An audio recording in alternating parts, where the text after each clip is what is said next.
Alrighty, hello everyone. Welcome to weekly Nebulous viewer game whatnots, blah blah blah blah blah. So, if y'all want to hop in, we are going to get started right now. Going to be hopping into whatever server has players. It looks like Switchbacks Pillars Forever has some on, so we're going to hop into here first and foremost. Bumped the mic a little earlier, so I'm going to try and make sure I don't have this thing fall off. 1 second, actually. This thing's coming loose. Technical difficulties.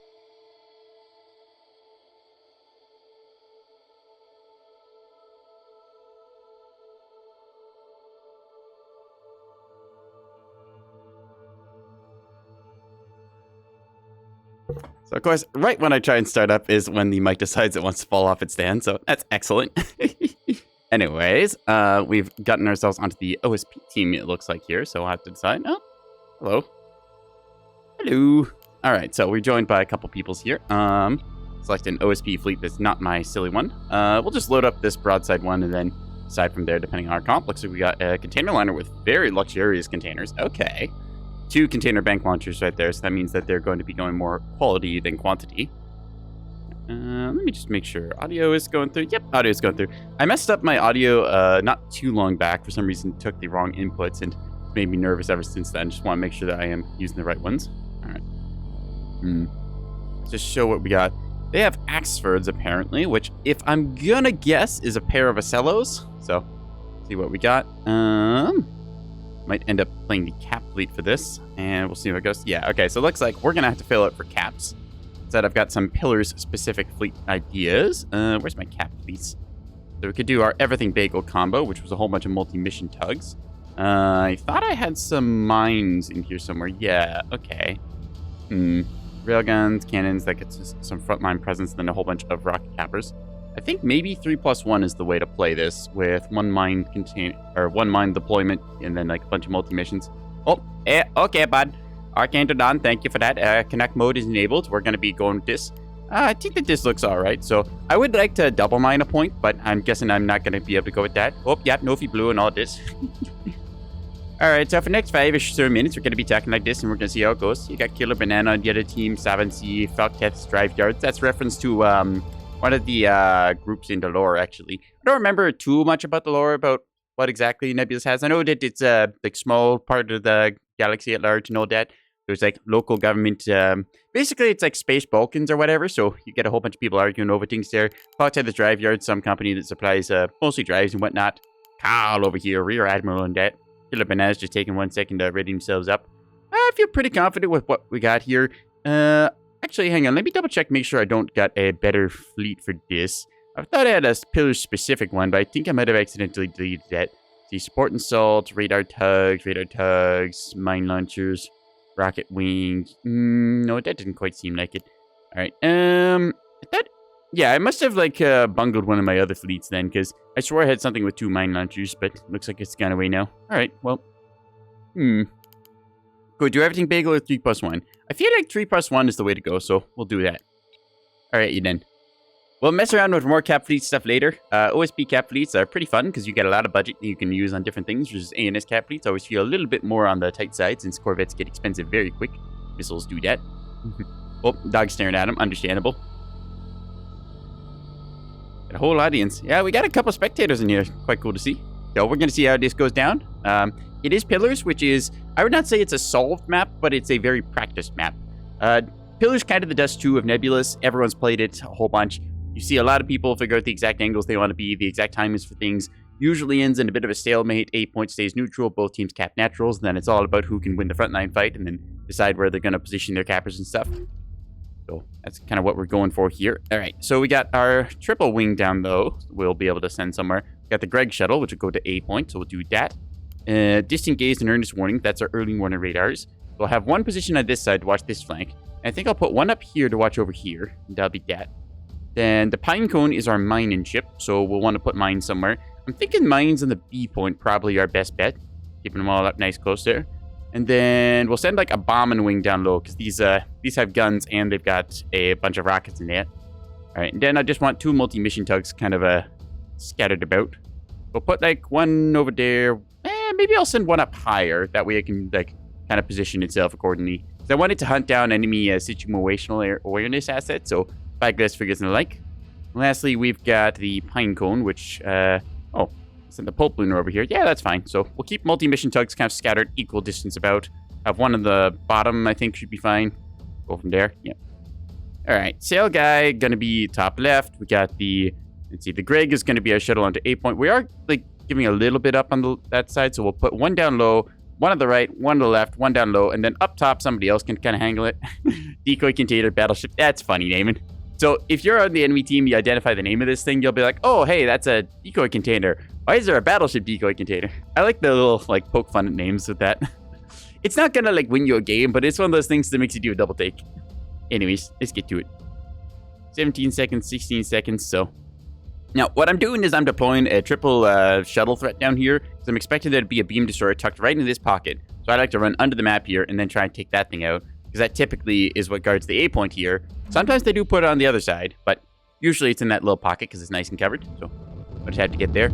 This triple wing of shuttles is specifically designed to counter it. I've got a jammer so they can't see me, and then I've got a whole bunch of rockets, so I'm able to overwhelm it. Oh, you see a pair of drives coming down there. Not sure what those are, but we'll find out in a quick sec.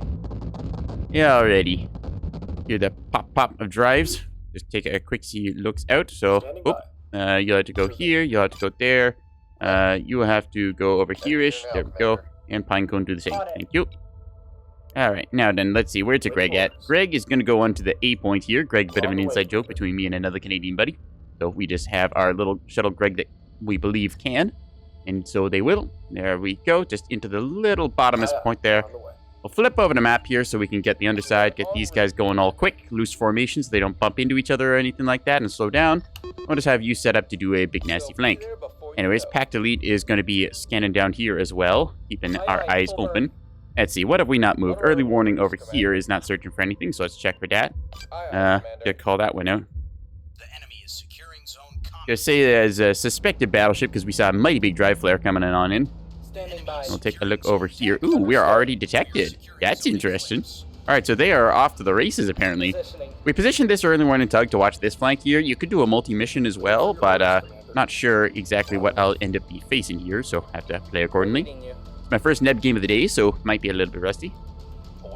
Alright, Pulp Lunar is getting onto the points here. Unfortunately, oops. See some missiles coming out there. That's quite a bit. Alright, interesting. Those might be a little preemptive here. We'll find out. Yeah, I should have set those to local area only. Whoopsies. Oh no. Whoops. So, yeah, note to self, have your AMM set correctly. Where is all of that going to? That's a whole bunch of ARAD acts. Okay, interesting. What are you going after? What the heck? Oh, I guess they spotted a container liner and decided they wanted to play. That's interesting. Okay. We're gonna try and jam those if we can at the last second. Probably not. Nope, no angle. Dang. Alright, you should have chaff. Nope. Ah, crap. Well, that's off to a great start. Ready. That's unfortunate. Dang it. Aye, aye, Yeah, at least they're good. Anyways, over here, you, if you wouldn't mind, detect that. Thank you. Then, there we are. We're gonna fire some missiles at you in a second. Alright, we're gonna also enable some jamming on that track. Gonna set this to position fire like so. There we are. And then we're gonna fire the missiles. But yeah, you to battle short, and that'll be good. Anyways, Greg is getting lit up here, but that's his job. We see that is a destroyer most likely. Oh, anything detecting us down here? Yes, there is. All right, we're gonna fire our grape shot on that. Then gonna have you down here as well, jamming that out.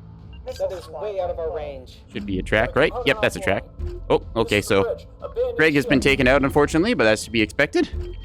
He's just a little minimum investment tool. This thing is getting lit up down here, so that is good for us. Gonna fire on that. We're gonna fire a singular rocket. There we are. Should just clean this thing up nicely. Whoosh. There's no point defense, so should just be an easy slap here into the side. 3, 2, 1, come on, and impacts. Oh, just barely off. All right, fair enough. Fair enough. I'll just keep firing all the grape shot and we should be able to gun this thing down. Anyways, that's our target over here, right proper, so I'll have to go with that. Adjust accordingly. Let's see then, so. Now that we got all that going, alright, let's take a look around the map. See, you should be jamming in that. Yes, please, thank you. Zoop, zoop. Oh, sail guy's getting engaged on here. Oh, that ain't good. Didn't see what ended up happening over here-ish, but he's alright. And have you maneuver up this way so we can keep an eye on this flank. Make sure nobody's doing nothing suspicious. You're going to be doing about the same thing here. Let's take a look-see over here. Yeah, so, oops, all missiles down over there. That's rough. Yes, Commander. This thing should go down in a second now. All right, that's going to be Canuck mode done and dusted. Yep, mining B point. Okay, well, if they're mining B point, that's good for us then. That means I can move you down over to a different flank, like the E point. Actually, they've got mine ships already around, so we're just going to have you tucked away somewhere. I'll have you kind of positioned on the outside to watch that flank. All right, check low ground of the map. I don't need you to be battle shorting too much anymore, so that's fine. As for you guys, you can just chill out here for a second. Make sure that this thing does, in fact, go down. Grape chat for days and whatnots. All right, so they know that we're over here now, which is less than stellar. I think I can still get this here, though. Yeah, should be able to. We'll just engage our jampening and go from there. Burn the flank ahead thrusters, then switch to our HE shells. Should be a beam destroyer here. Yep, there we are. So now we're just going to be firing, oops, all the piranha rockets in the world on this thing, along with our high explosives. Whoosh, whoosh, whoosh, whoosh, whoosh. We're a little bit far off, but should be close enough that we can still get this. See a whole bunch of, yeah, damage going down there, so it's got a whole bunch of flak on it, apparently. Interesting. All right, so we're going to have you, let's see, you're going to assume lead of the formation, which, okay, never mind. You are just going to go off of this guy here, and then we'll go off of that. Close and engage. Whoosh, whoosh. Should have hit him pretty good there, I think. Yep, looks like it. All right, so you're going to be going over this way and then helping him out. We're ready when you are. All right, so unfortunately, this destroyer here is still a little bit alive, so we're just going to try and get around the side here. Stuck in Canuck mode, as it would seem. All right, let's take a look around the rest of the battle space. Early warning over here is being detected, which is not what I want to see.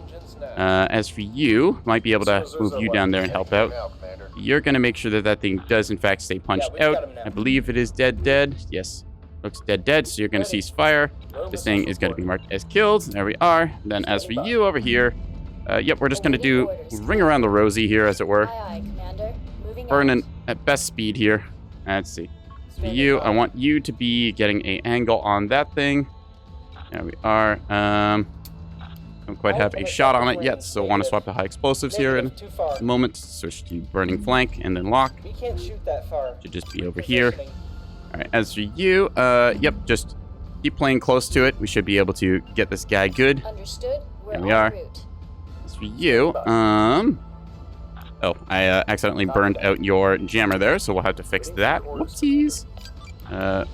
Burn through. We can see there's stuff up here, supposedly interesting. All right, let's go hunting for that then.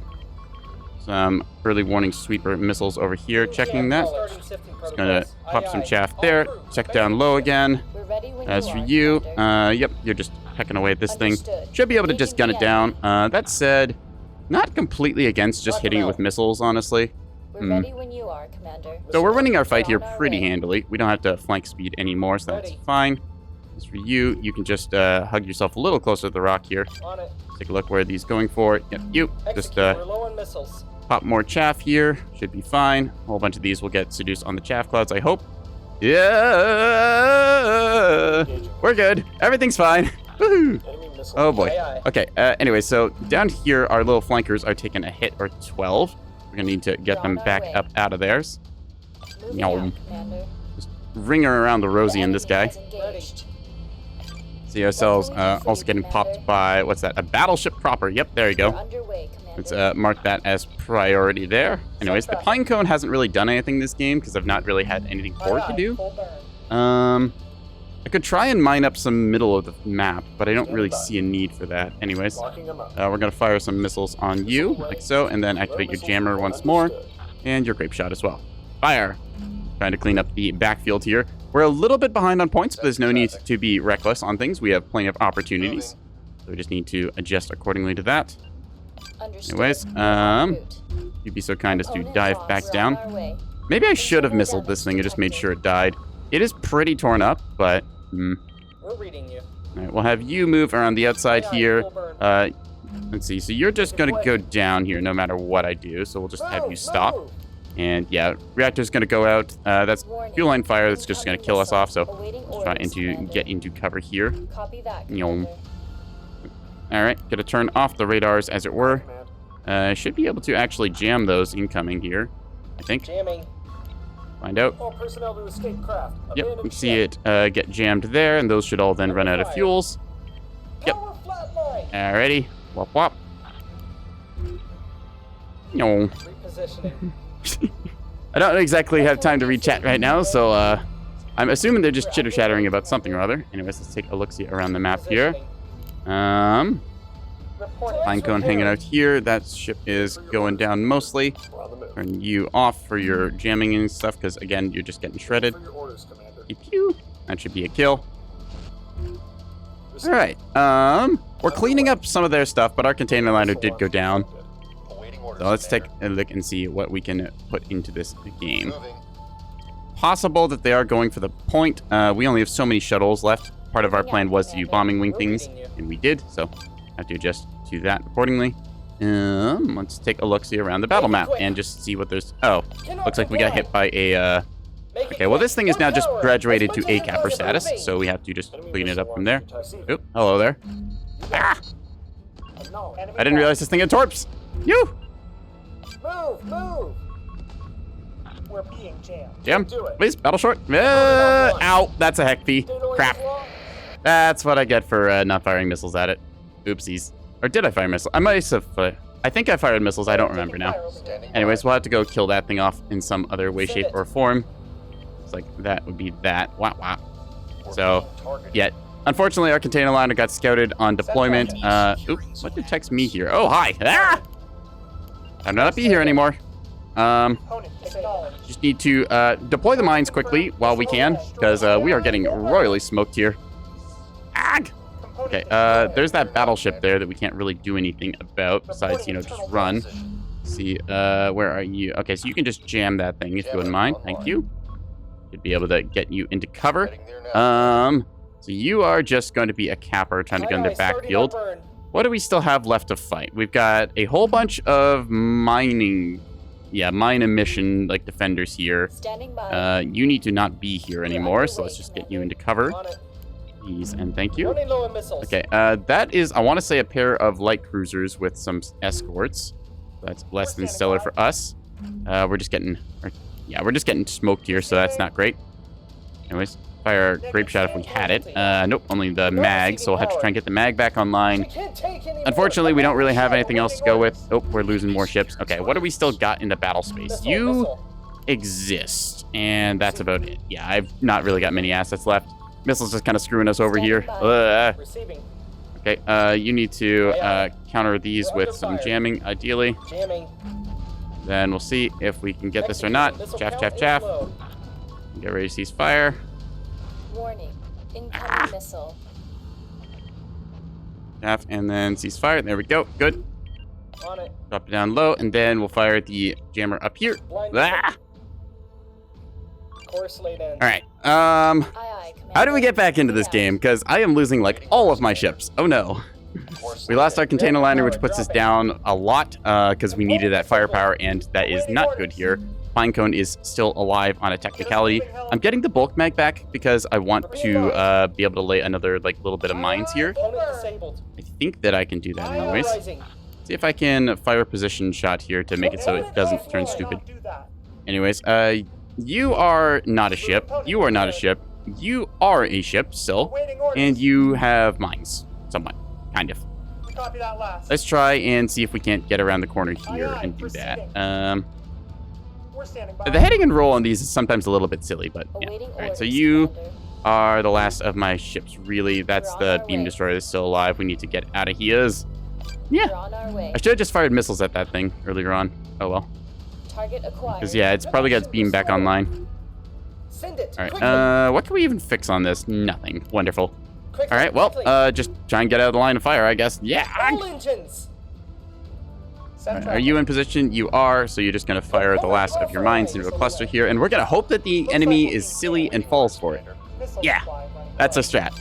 I might be able to work a back cap here somewhere. In terms of frontline firepower, we have a Acello, another Acello. One Acello is getting torn up here. 250s on this, kind of fun for the close range. Yeah, that's a big missile strike. Oop. So yeah, the problem is that their missile fleet is still alive, and I mean, don't get me wrong, Acellos have very good point defense, as we see on display there, but we're just down, like, most of our stuff, and I'm really just reduced to, like, minimum investment cappers right now. So, We're on our way. I mean, hey, Naked Ship is still a ship for what it's worth. Just have to find a way into cover here. This is what I said about pillars. Oop. Yeah, there's the beam turret. This is what I said about pillars being kind of a rough map, because people have played it so much, they know all the angles and where you're going to deploy. So, like, when we saw that ship just, like, at the start of the game get missiled, that's because they saw a big drive flare. They're like, oh, yep, that's a container liner. I know where you are. Uh-oh. Hello there. Attack. I'd like to not be here anymore, sir. Moving out. Okay, Commander. what do we got? You're the one combat operational ship I have, so we're just going to prioritize you as 1 and 2, and that'll be that. All right. There's a possibility that I can still get something done here. We're going to find out. They have the ACAP, which is not what we want to see. That is a escape pod, I think. Ready whenever you are. Okay, so you're just like a little capper. I want to get you away from your minefield because, like, if your comm goes down, then that's really bad for us. Yeah, just clear heading and roll. Just get out of there. We're being jammed. Yeah, there's, ooh, it's an Axford. Interesting. I'm mark you as priority. Huh. Lock on warning. We're not completely out of it, but we're pretty far back. Yeah, you're seeing all these missiles now just cleaning up our stuffs. Owie. We're taking Ag. control here. All right, I'm going to try and make a play for their back cap point here. Probably going to eat missiles for it. I don't think I have any anti-missile missiles left. No, unfortunately, my hybrid parries are all run out. Various missiles across the battle space kind of did that to me. Anyways, trying to make it here. I might be able to bait them around the corner. We're going to find out. Using the terrain to our advantage to turn here a little bit as we just kind of spin around like so. Yeah. Go, go, go, go, go, go, go. Go, go, go. Fix the reactor too if you can. Yeah. You know, in hindsight, something I learned you can do is you can swap the reactor and drive around to the tug. So if you put the reinforced drive here, it's really good for soaking damage.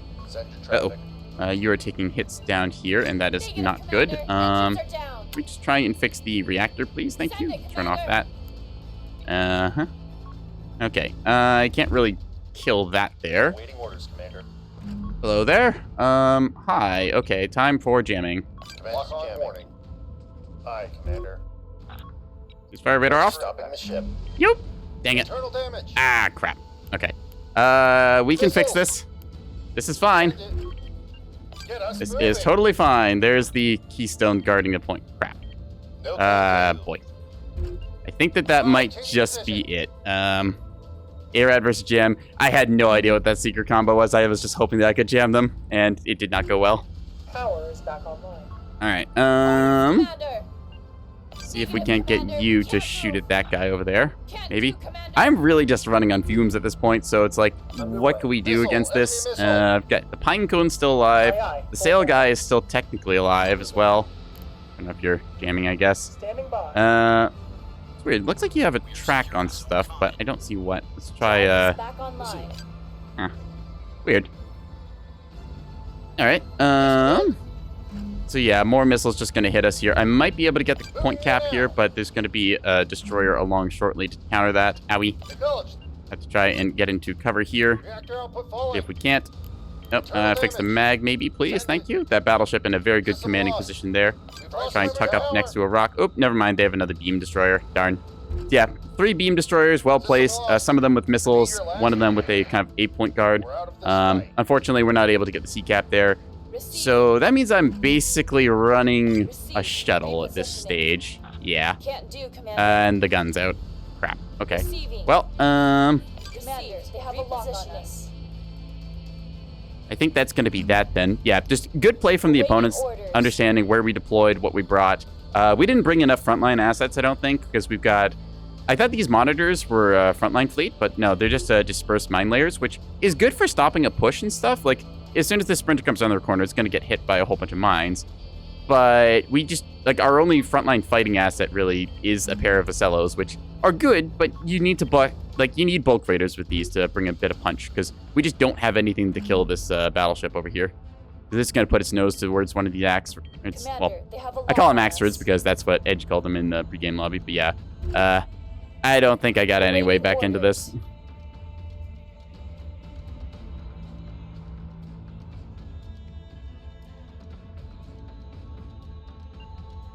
We're on our way. Alright, let's see. You're done.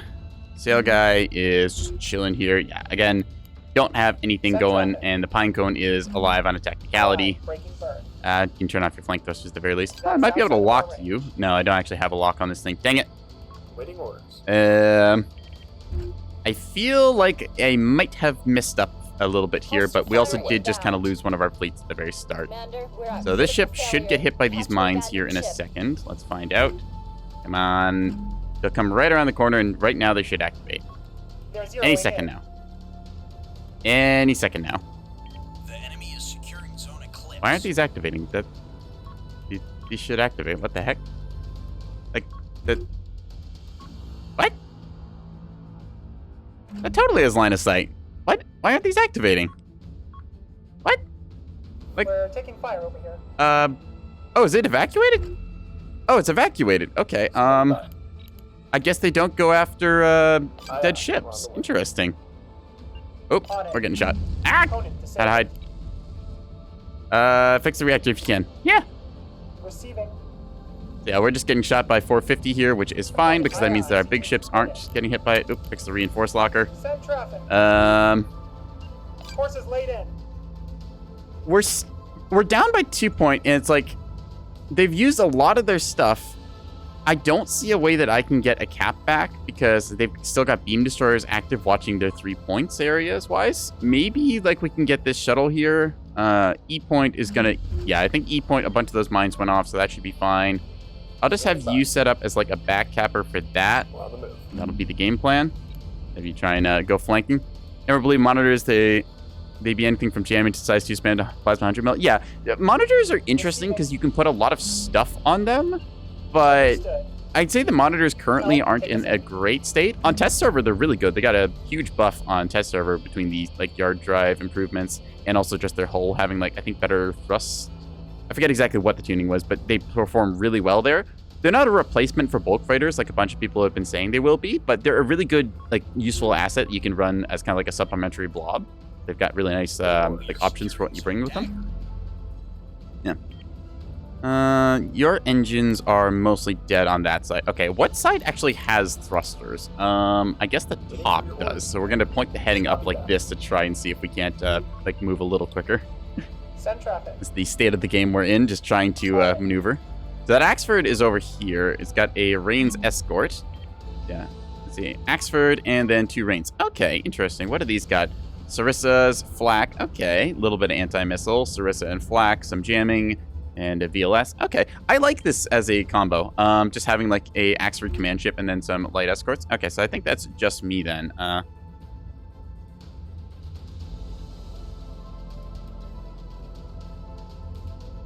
Yeah, I don't see us getting it here. Unless like they completely walk into mines, but I don't see that happening. Nope. Aye, aye. Full burn. Make you number 1, make you number 2. Gonna ask them if they want to tap out. And then we'll just go from there. Because they're just gonna clean up. So, yep, we're just gonna retire. Enemy played right. We lost a asset right at the start of the game before we could get any value. And yeah, we went a little too all in on mines. I was trying to micro too many things there at once. I did my bombing run. It worked okay. I didn't get the ship kill, which I should have.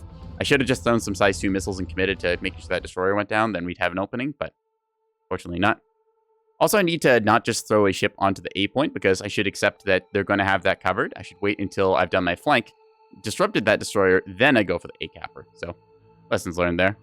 Yeah, we just unfortunately got a little bit skill issued from the start. Banana brought, yeah, a whole bunch of A-Red actors. These are, like, kind of, I'd say, like, the minimum investment size 2 hybrids you can get. There's pair defenders on these, beam turrets, so yeah. This is a combination, it's like goalies and also missile yub platform, which is kind of something you can do with the destroyers due to the number of mounts that it has. It's essentially a larger frigate with a big nose gun, so yeah, has some potential there. Let's see. Yeah, our container liner, they got a couple containers out, but like by the time that, well, they've been scouted out, it was just going to be a matter of wait for the missile follow-up, and that's that. So we'll head back to main Meow New here. All right. I think we might be able to get another quick one in. I usually run ad intermissions between games so we don't get pre-rolls or any interruptions there. Take a look at what's happening over here. Okay, Canyon match going down here. Interesting. All right. Well, tell you what here, chat.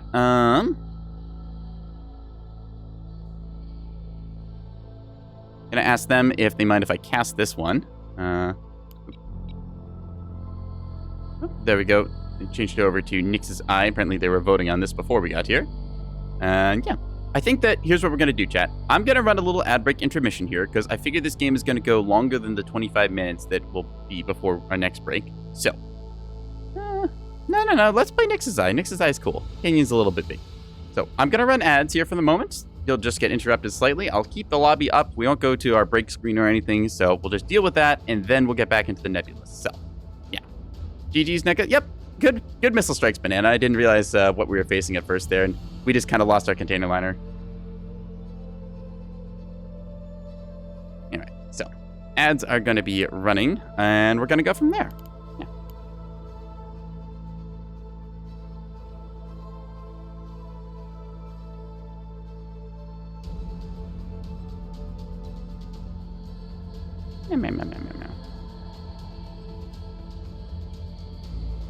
All right, I should ready up here. Yeah.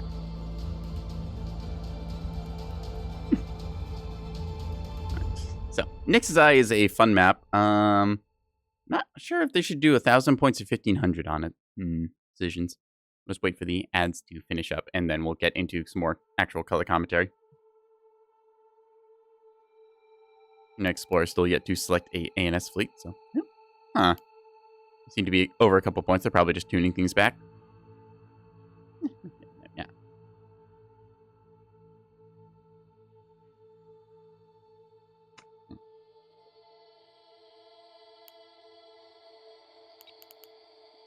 All right, so.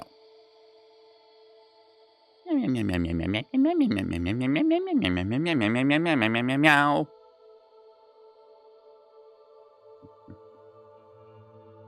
You know what? Actually, I'm smart. Okay, chat.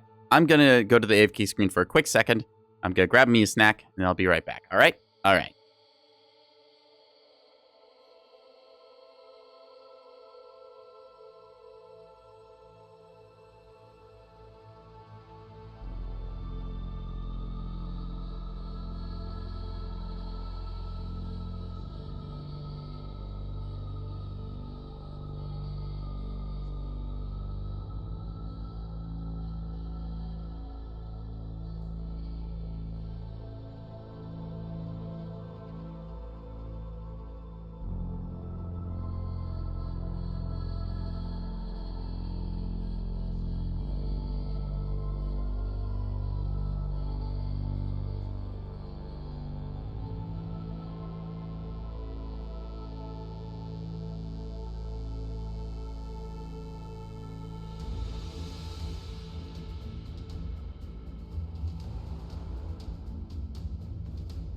Alrighty, chat.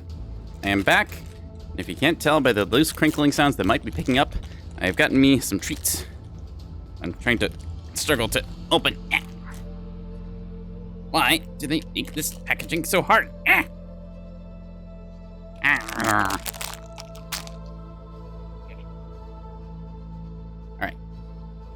Well, a little bit of microplastics good for you. Nom nom nom nom nom. Alright. There we go. Oh, there's more packaging. No! Okay, I got my candy bars. We're good. Everything is fine. I wanted tuna, but we'll have to suffice with this. So, anyways, this is going to be a, oh, no.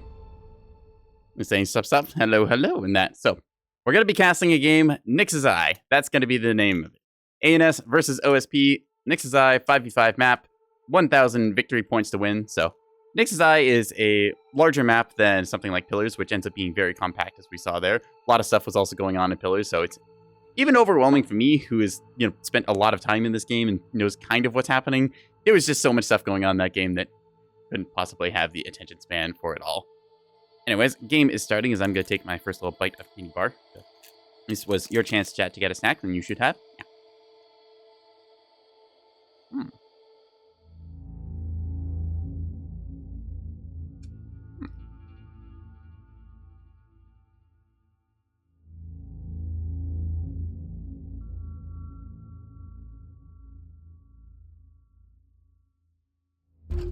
Alright, so, welcome to Nyx's Eye. It is the Big Donut.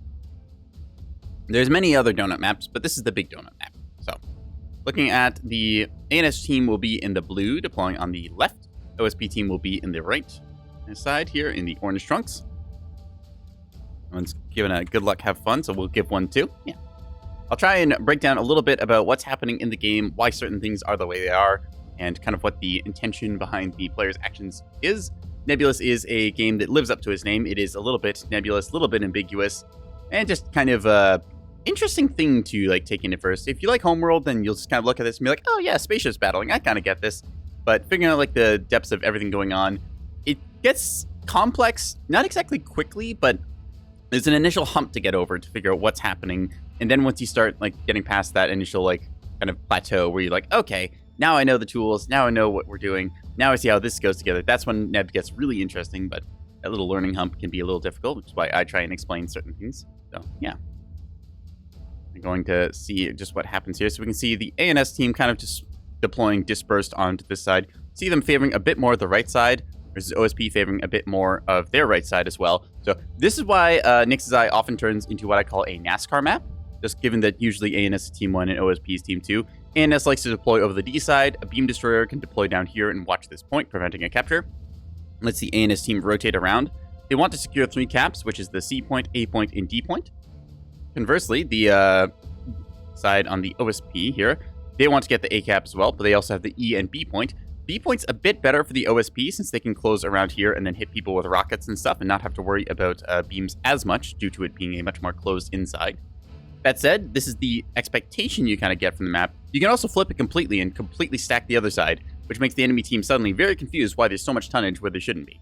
So, nice little way to flip things around there. Oop, looks like Crash just hadn't readied up. We'll see what we get on deploy. I'll go through the fleets real quick and then kind of discuss how we're seeing them deploy out. All right, looks like, was that 3 destroyers? Ooh, we might have some rails in play. Yes, we do. We've got rails. Yay. All right, because we see the rail destroyer here, we're going to go over its fleet comp first. Yeah. All right, so from Devon, we see 1 rail, 2 rail, 3 rail. These things are dirt cheap, mostly naked, just a couple energy regulators and reactors. A gun plotting center, good investment just to improve the accuracy, although it does add a 30-point tax to the ship. Then the rest of their fleet is going to be a big old 450 Axford. This is a nice hybrid fleet because you get some rail support for like 1,500 points, and then you've got a Axford that can back up your front line. Speaking of front line, let's take a look down here. We've got a beam battleship on the lower side of the map here, deploying very far down, possibly going under the map to the center. We'll see where it ends up heading. Joining it, it's got a little situational... No, this is a jamming frigate. Okay. And then a little bit of VLS-2 missile support along with Pinard here, so see that. And an Explorer coming in with a 250mm CL, good for punching down against some of the lighter OSP threats. And then looks like a jammer corvette here as well with a little bit of point defense. They've got a little naked sprinter there. This one looks like your standard cap sprinter, has a gun, defender, torpedo complement. Then you see 2 more of those, yes, or 3 in total then, scattered around the battle space going for the caps. So nice little cap fleet there. Jordan over here bringing a full 450 broadside Axford, wanting to get all 7 barrels of love on someone. Has a Pinard so they can detect enemy early warning radars and stuff.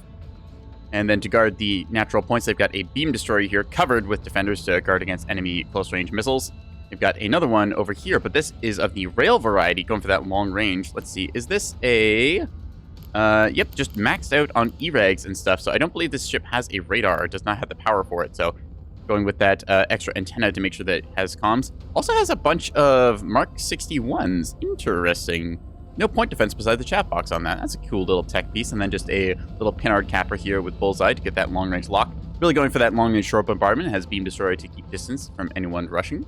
Lastly, we've got a 450 topside in beam belly Axford here. This is going to be a nasty thing up close. Has those Mark 61s on the side as well to add that little bit of extra oomph. So nice close quarters Axford there.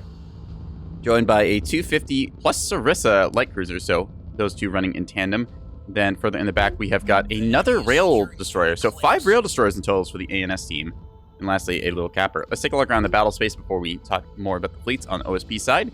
E point goes into their hand as a little shuttle moves up and caps it. C point still not capped for the ANS. They are moving towards D point uncontested.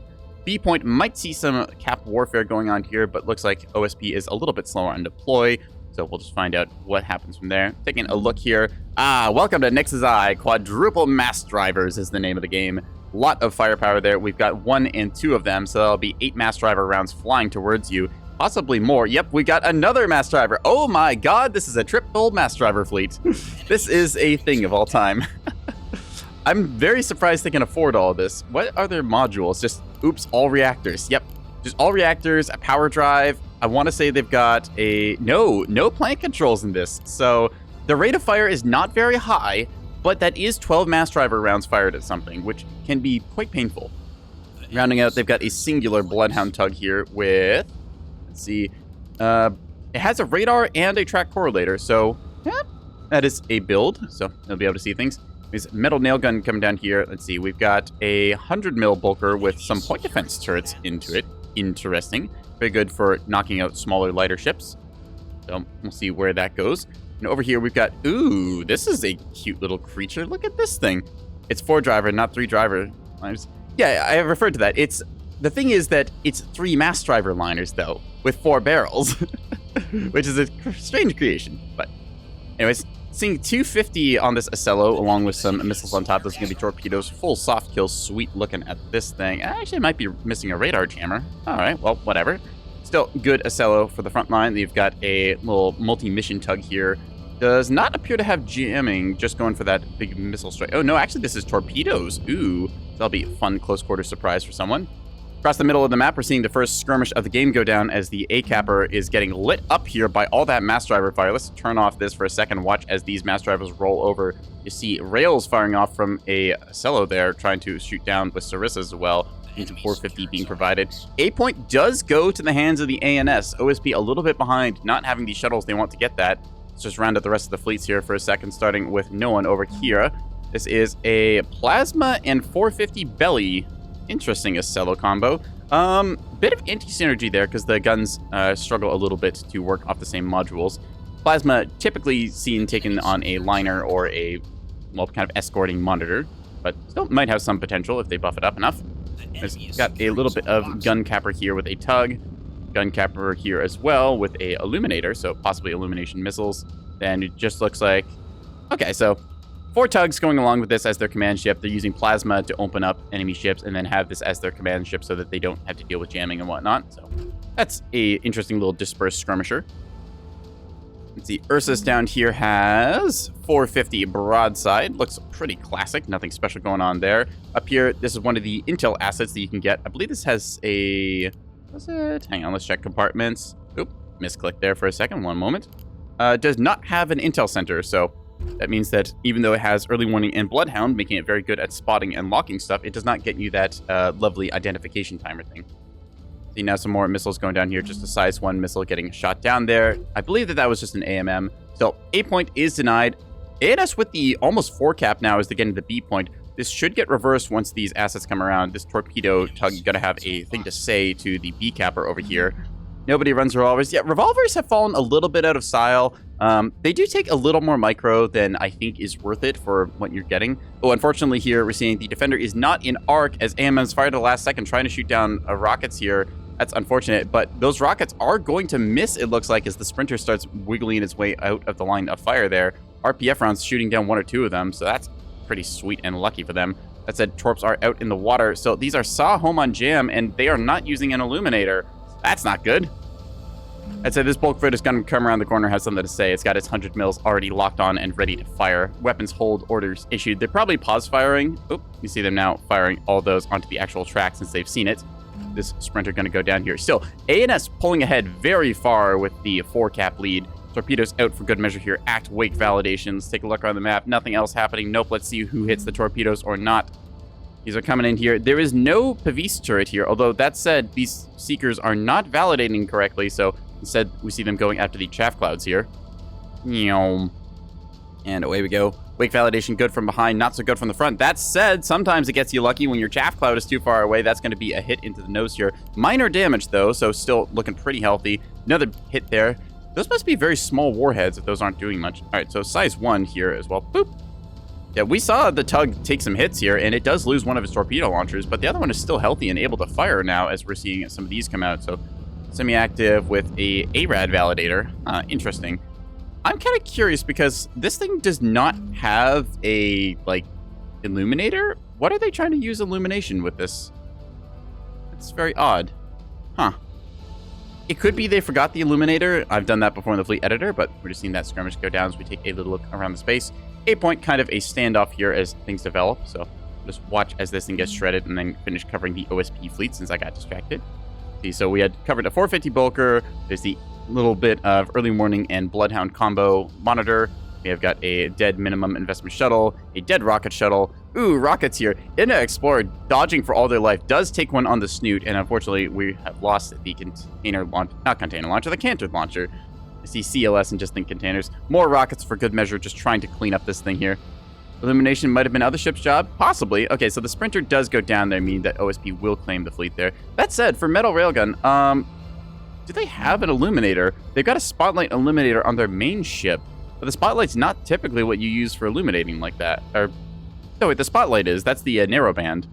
That's just very interesting that you see the tug run independently like that. I assume that they're always meant to be paired together so you can illuminate off it.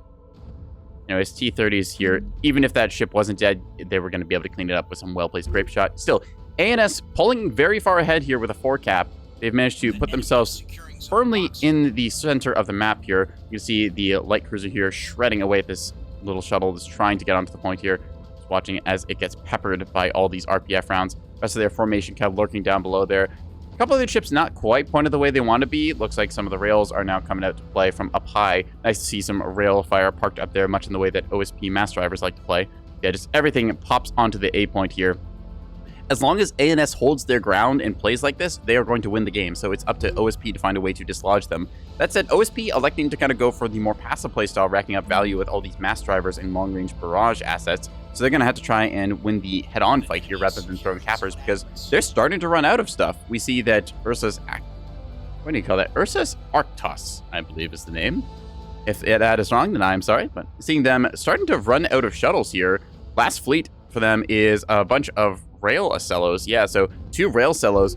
That's essentially 2 fleets of just dedicated backline fire support. So the question is, when it comes like push to shove, what do they have as their front line? We got a T-30 Bulker, a Mark 65, so 250, and then like a bit of torpedo support Acello, a T-81, and then 450 Acello. So that's like, these are more kitted towards support than dedicated like 450 barraging. And then they've got a 450 bulk freighter here. So that's really just like 2 Acellos and then 2 bulk freighters for their frontline fleet. Versus ANS, which has things like beam battleships, a Axford over here, which granted is taking a lot of firepower as now it comes around the rock at the wrong angle, realizing now it's trouble as it does not have a piece of cover that it can quickly dive behind. Starting to eat all of these mass drivers from up high. Mass drivers will not break components on the ship very often, but they will certainly red them out, making the follow-up shots incredibly deadly. Just now watching the big OSP NASCAR push come around the corner here as they start trying to bleed out the ANS of their ships. Still, though, there's not anything covering the E point right now, so ANS starting to probably make their way towards that with one of their sprinters. It's a weird situation where OSP ends up down on caps, since typically they get to the points first, having the faster shuttles, and then are able to kind of cement their lead, or at least put themselves in an even state, possibly a little bit up on points since they do cap their naturals first. A lot of jamming going down here as they are just trying to make it so that the other side can't see them, and in turn, ANS returning the favor. Plasma being fired out down here now as they get 1 shot off, 2 shots now.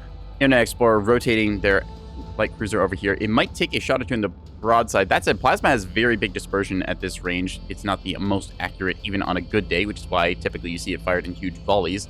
It also has damage fall off at maximum range, kind of like beams do. Still, big missile strike coming out here. A bunch of Piranha rockets as the CL to CL things it rotates around. RPF rounds going to be cleaning up here. Yeah, most of these are going to miss as it corrects its heading and position and stuff.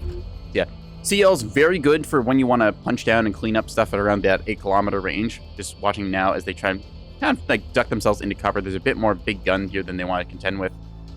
OSP more or less just like put themselves into this corner of the map. Like, this is occupying, say, 1/8 of the battle space, and they don't really have the ability to push out of this. They just need to start trading with the enemy front line and hope to whittle something down enough that they can get a kill and then move from there.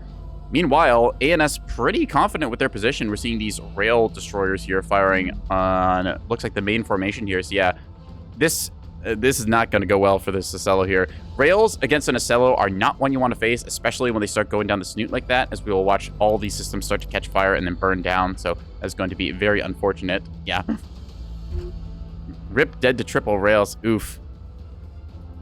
I'm going to see over here. Yeah, so he's talking about, I believe, mass drivers here, not the actual triple rails there. So he's just watching as the ship completely redded out. Not technically dead, but in this circumstance, red is dead. Just need the formal knockout of one of the 450s from the either bulk freighter or Ocello, and a whole bunch of mass. Oh, actually, maybe they're referring to the rails over here from the triple rail Cello. I do kind of like the rail Cello in concept. It seems interesting, like you would pair a rail Cello with a mass driver ship, and in theory, it has point defense and can be like a little tankier frontline for your mass drivers, but you just don't typically see that. Broadside, not where you want to be right now, as ANS going to be taking a lot of firepower here. They focused down one of the Axors earlier, and the other one now taking a whole lot of hits. They need to put the nose on and bow tank with this thing. You cannot get away with putting a broadside at this much firepower when it starts coming around the corner and focus firing you. That said, a lot of the small caliber bullets will not actually be dealing damage here, but it only will take a little bit of that plasma to open this up, and then that will be a very different game. Also, mass drivers kind of just splatter across and then will red many components, making it so you have very much... Well, you've got a big difficulty when you're hit by mass drivers. Let's just put it that way. Just ask this ship over here. So that said, OSP managing to kind of break out from their formation, just a big gunfight going across here. Not really any cap gaming going on. That said, ANS starting to make their way towards the E point, recognizing where most of the enemy formation is. By now, they should have identified what the enemy fleets are and planned accordingly. See, big 450 barrage coming out here. Those T-30 turrets, not the toughest thing in the world. Very low damage threshold on them. Already seeing one go down to sustain 450 fire there. The Mark 61s on this little rail destroyer contributing as well. They do have the armor pen to get through the 20 centimeters of bulk freighter armor, so even little 120 mil guns will do damage. Also seeing the reactor here getting knocked out for a moment, spilling a big problem. No, actually, it's both the bulk mag is out and the reactor is down. And there is a beam for good measure. Bam, bam, bam, bam, bam. Why is no one bow tanking? Greed. That's the answer. Greed. Yeah, bulk freighter here gonna get cooked. That beam is just gonna fire until it stops being alive.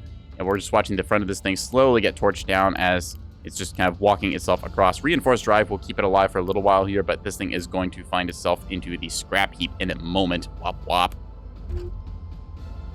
B point here. Ooh, remarkably, the little sprinter that could moving on to the B point here. Again, OSP not playing the cap game very well here. Bunch of torpedoes thrown out for good measure, trying to knock out this little P-20C-30 tug.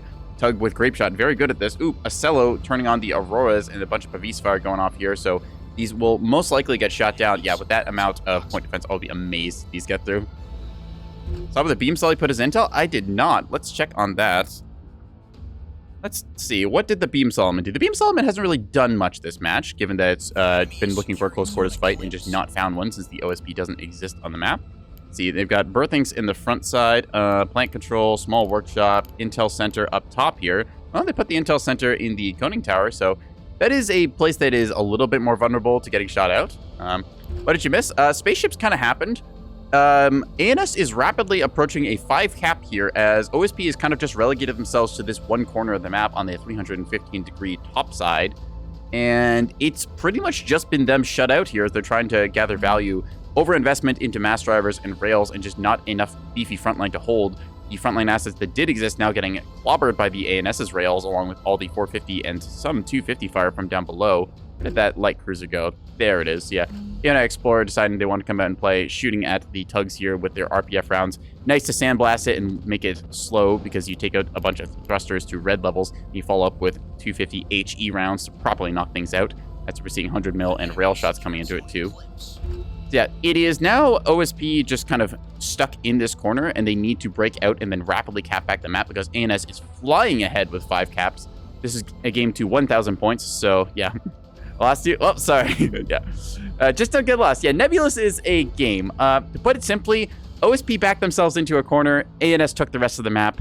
That's kind of the game right now, as OSP ships are just getting cooked off one by one. Oh, we're seeing, sir, that's a war crime. Sir, that's a lifeboat. Sir, no, you can't do that.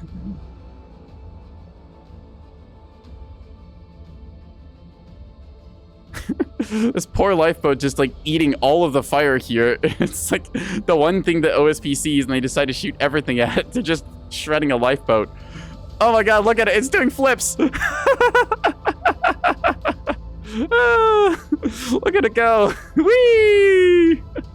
It must have hit it with like one round. That's enough to spin it around. It's just, they're just trying to shred it, but nope, the life pod. Everyone inside just like spinning around like it's an amusement park ride, and they're all just trying to shoot at it. Now realizing that it is in fact a life pod, they're going to turn towards the actual threats over here and try and take those out. Taking a look around the battle space now, we see some missile strikes going out against the Acellos up here, and probably not going to get through Sarissa Fire point defense turrets and Auroras as well. Yep, those are going to spell disaster for these little size 2 missiles, just trying to probably see if there's anything that they could sneak into. Nope, Aurora laser turrets going pew pew, knocking those out.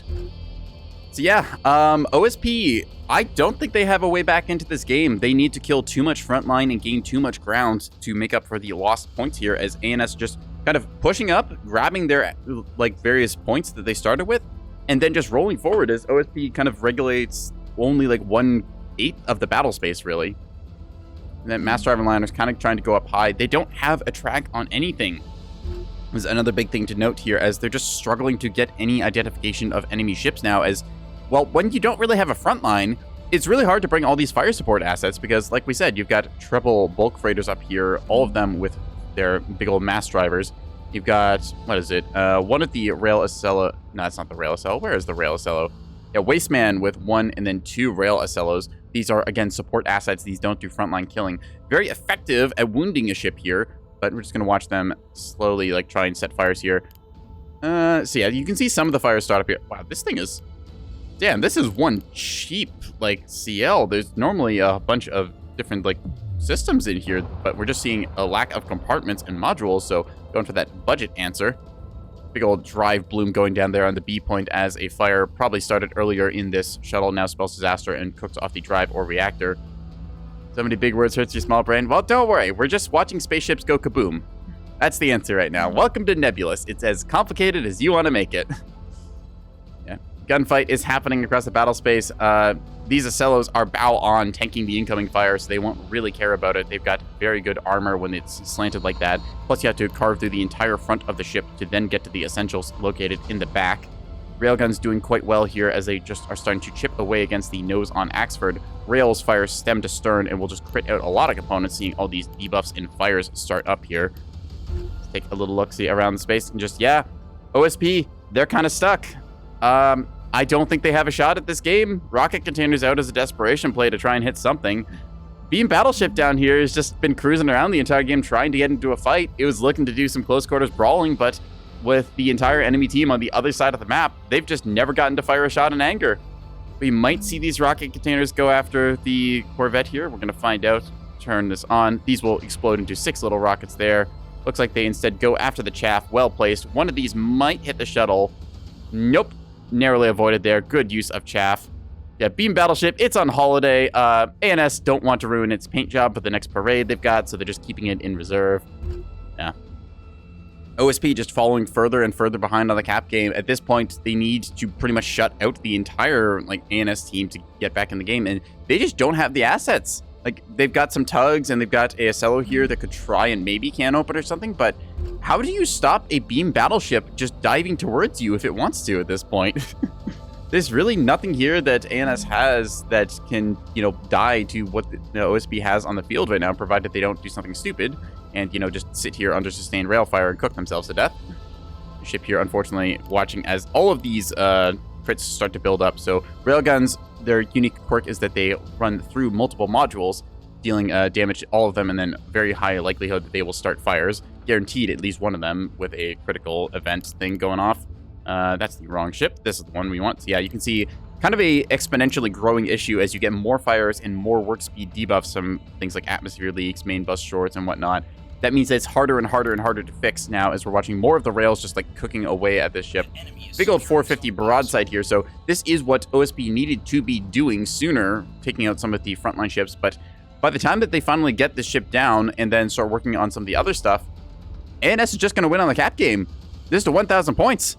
They've got 170 to go, 160 now. It is flying. Think you're starting to get it? Your brain is smoking? Look, if your brain starts leaking smoke, that just means you're figuring out Nebulous. This game will drive you to madness in a good way. Take a look at the battle space here.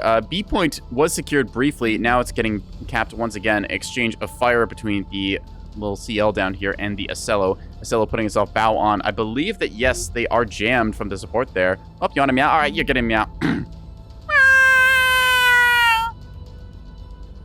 Sing the song of my people to those who pay channel points, so yeah. Just watching now as wisely choosing to take out the escort tugs here, you're able to deprive the enemy of assets much quicker by shooting at the lighter armored escort ships here than something like the heavier command cruiser. So nice way of trimming down some firepower and also limiting what they can do. That was adorable. Thank you. I know that I am. Yeah. Just watching now as ANS just going to cap this out. They're down to only a 4 cap, but at the same time, that is a 4 cap. You have 3 points here that just have never really been contested. A point was contested like briefly and then still was held. C point and D point just didn't get touched at all this game.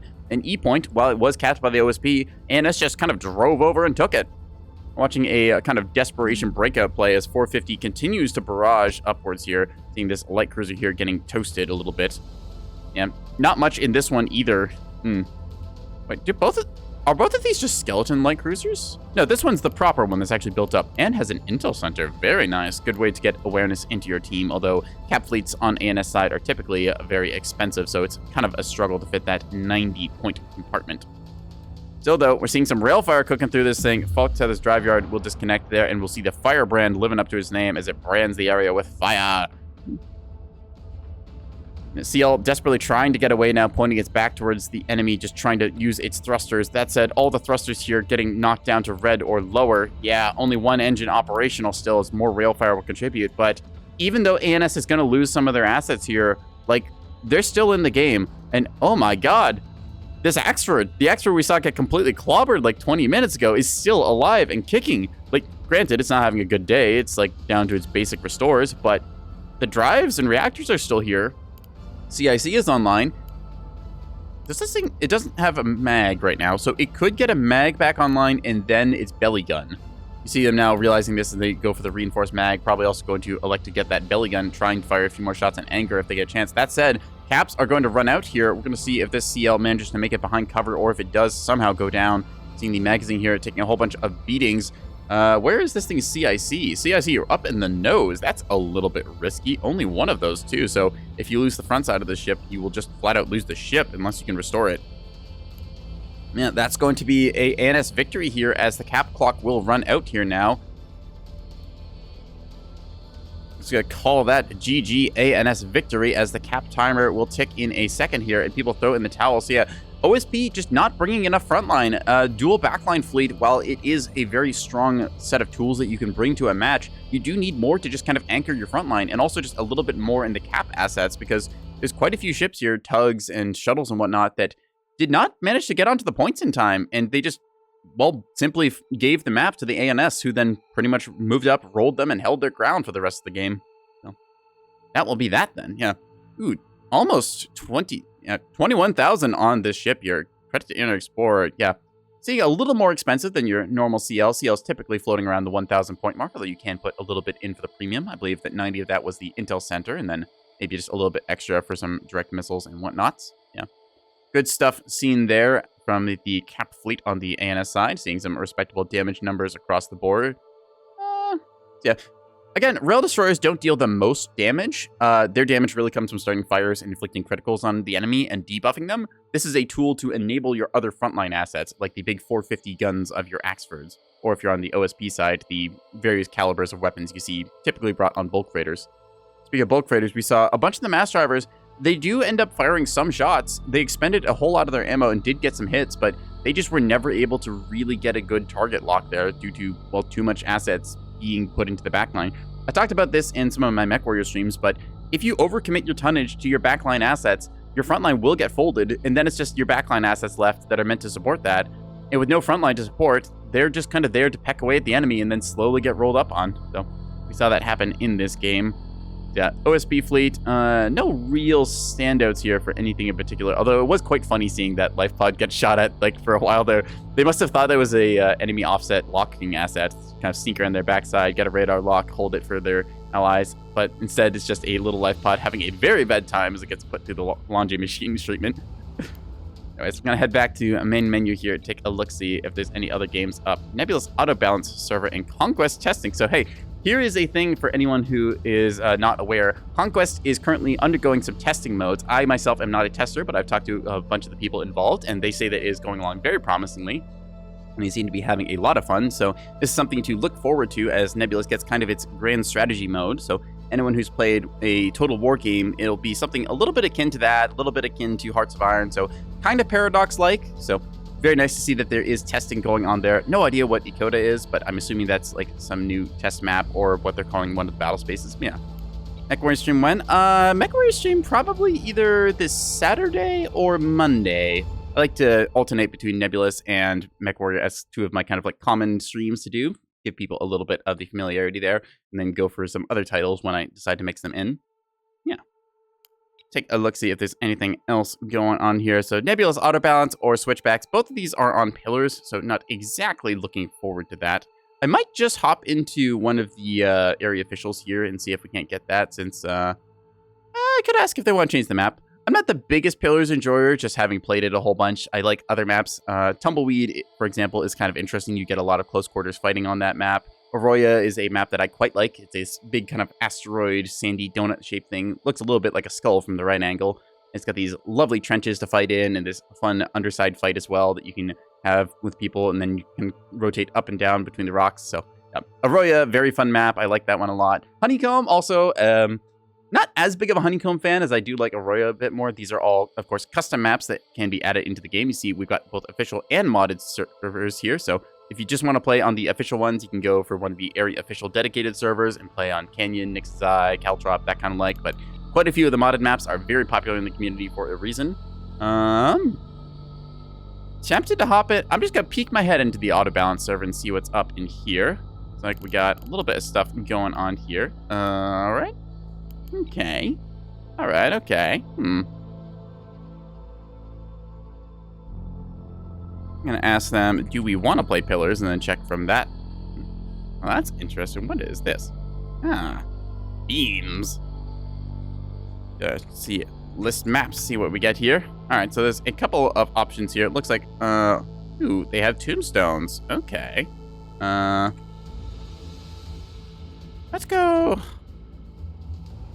Let's go Honeycomb, see if anyone wants to play Honeycomb or not.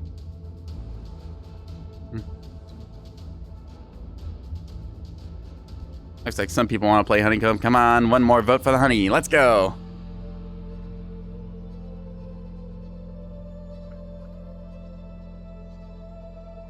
One more for Honeycomb. All right, there we go. Honeycomb is a nice map. It is. Again, I enjoy Arroyo a little more than I enjoy Honeycomb, but I still do like Honeycomb. So we'll balance these teams out a little bit once we get more people. Tell you what, again, because I don't want anyone to get interrupted, I'm going to run an ad break here. So don't mind if you get an ad. We're just going to run these so that people don't get interrupted in the middle of things, which requires me to run 3 minutes on the hour. I'm not doing this for money. I'm just doing it so that I get to play with the fun toys. But we'll be back in 3 minutes then. Yeah, I'm just going to eat my candy bar. Come here, little sugary delight. Nom, nom, nom, nom, nom.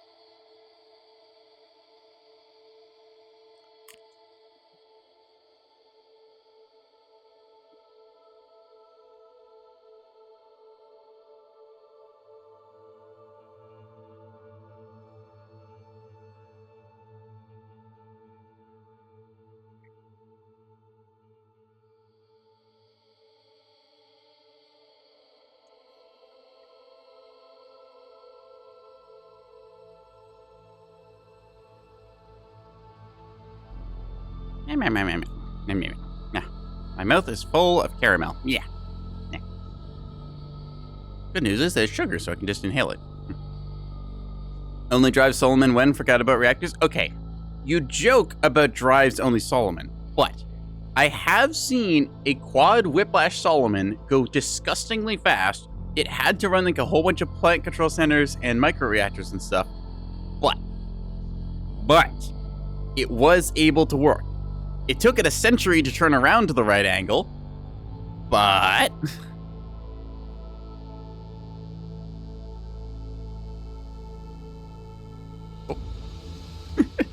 That's kind of funny. Just sometimes I've done that too, where I leave Neb or another game open. I'm like, wow, why is my computer fan making so much noise? What am I doing? Then I look in the background. I'm like, oh, right.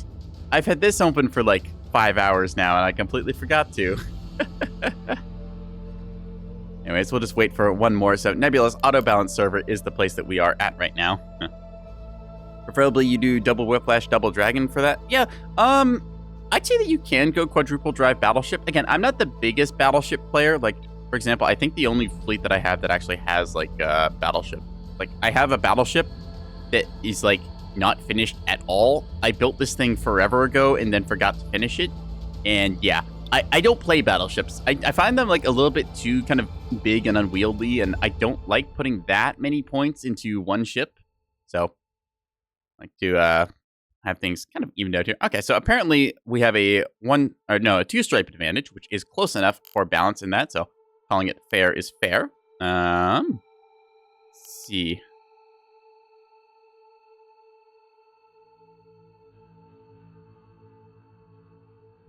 Auto unbalance. Yeah. I will say this. Okay, so a big mistake that a lot of new players make is going to, like, Battleship immediately. They finish the tutorial, they decide, okay, a big fleet is a lot to command. I don't want to control, like, too much stuff, so instead I'm going to go and make myself, like, a big old battleship. Don't do that. It is a mistake to think only I'm going to invest into one ship, all right? Unless you know exactly what you are doing, a 3,000-point battleship is a very good way to throw a game, because you will end up putting yourself in a bad position, and the enemy will say, oh, that's a battleship. That's a very big thing that we want to open like a tin can. And then they do. Okay? Don't take a battleship. Take Task Force Oak. It's one of the starter fleets. It's very forgiving and good to learn. It will teach you certain things about the game, and you'll learn from positioning. You can recover pretty well. You can go from there, and it will just do a lot for you. So, don't make the mistake of instantly going battleship. It's very easy to build a bad ship in Neb when you're starting out. Take the starter fleets, toy around with them. If you like the ideas, make a duplicate of the fleet file, edit that one. Say like, hey, this is my Task Force Oak 2.0. Maybe you decide what you kind of want. The starter fleets are a good basis for where you kind of get your ideas from. And then you're like, all right, what can I do with this instead? And then you move from there.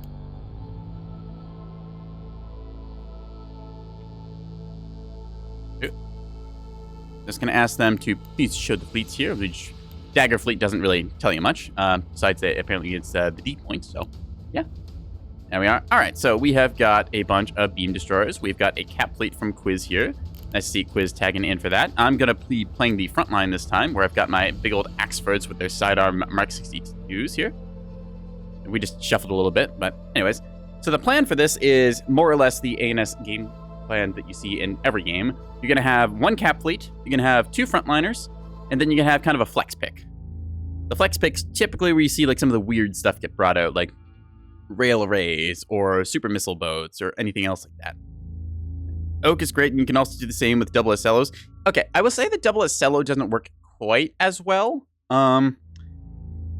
Like, you have to understand, when you have one SLO, it's great. It provides a lot of buff and utility to your team. It's very useful. It's a command ship. It's not a frontline heavy cruiser kind of deal like the Axford is. It's very good to have one SLO. 2 SLOs, you're kind of doubling up on it, and you're not getting as good value as you are with, say, like taking an SLO, and then a bulk freighter, and then maybe a tug or 2. You want, like, the SLO as a familiar point, so this is why I recommend a build to most new OSP players of take an SLO, take a bulk freighter, and then maybe a tug or a shuttle or 2. This gives you the tools of the OSP arsenal, but also the familiar ground of the ANS toys. So you're able to get kind of like common basis there, but also toy around with some of the new stuff. All right, where do I want a gunfight? Okay, I think I can go there. Yeah.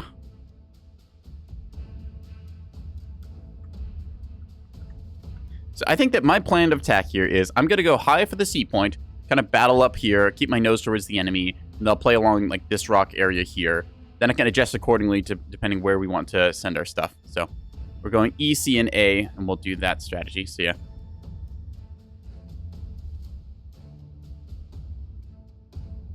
Now we have to remember we also have a triple beam destroyer fleet, so they're going to want to stay close quarters. It's my job to put pressure on the enemy and hold them in position, so then the beam destroyers can come in as like a close quarters flanker. Yeah.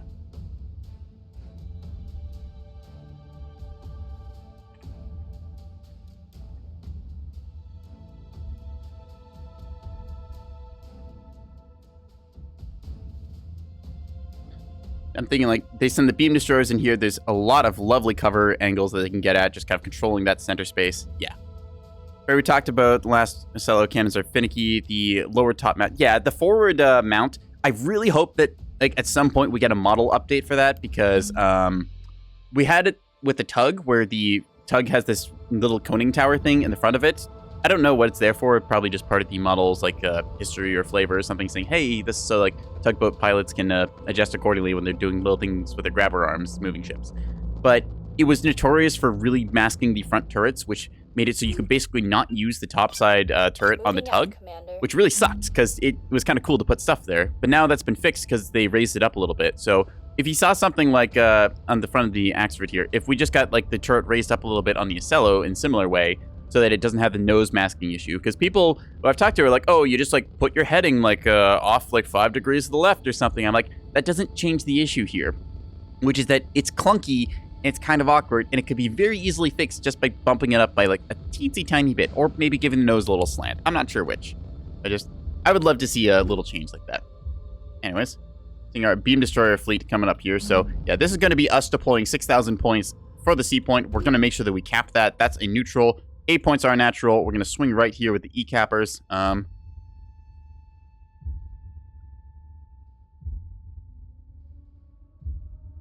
Just going to call that out to the team there. Can only text and talk so many times. And my plan is I'm going to burn up forwards here and then use my sidearms as well as my main guns here. So as you can see, I've got these big 450 caliber cannons on top, and then I've got these smaller 120 caliber guns on the side. It's not... Are they calibers or... It's like 120 millimeter. I guess that's not like caliber, right? Or is that caliber? Yeah. No, because like, you hear some things like somebody says, ooh, 50 cal. It's like, okay, is that 20 mil or what? Is it 12.7? I can't remember now. I get a little bit confused on some of the terminologies, but hey, Moving out, Commander. I have my intelligence hat on, so don't worry about it. You can see there's early warnings spotted over there, which are going to be looking for me. Kind of surprised that they don't see me actually right now, so we're going to stick close to the rock here. We're underway. Sticking close to the rock is a smart thing because we don't want the enemy to see us. Never give your enemy more info than they need. Or, if you can, give them the wrong info. So we're going to give a little attack marker over here because we see them briefly. This gives us a reference point. The attack tool, like, see these signals? These are underutilized. I love these tools. These are really great because when I see a track like this for a brief second, I can move over here, put a marker on them, and say, oh, hey, here's a threat. All right, so we see that's a command cruiser. We know that's real because it's impossible for the enemy to make decoy container command cruisers, which is a little unfortunate because I think that would be very funny. But Standing by. yeah, maybe more decoy containers. That would be really fun to see. Currently, we've only got things for clipper ships, which is like shuttles and tugs. I believe that they are defaulted to the shuttle speed. Hang on a sec. What do we have here? And also the bulk freighters. So I do wish that we had some more things from that, but this is what we got. I don't have the ability to hit them at this range. Okay, so gonna call these like I see them. Gonna establish locks here real quick, and then just fire our HE RPF rounds on them. Pew pew pew pew. We're underway. We're gonna just adjust accordingly to this direction and try and burn through a little bit over there. We have a jammer ourselves actually, which is one of the interesting little funny investments I put into this. Oh, there we go. All right. Gonna try and adjust a little bit higher up here. Turn off flank thrusters since I don't really need them. There we are. Trying to pop you with RPF rounds, ideally. Pop, pop. Let's try and adjust your headings. Thank you. Should be able to hit him now. Oh, no, he's diving instead, so I just swap to HE rounds. There we go. Oop. Whole bunch more rockets here. Very nice to see. Let's lock onto that with our big guns, since it looks like that's most of the enemy's tonnage. The enemy is We're going to adjust ourselves a little bit over here. You can see this guy has got his fleet in relative formation, which is a bit of a mistake there.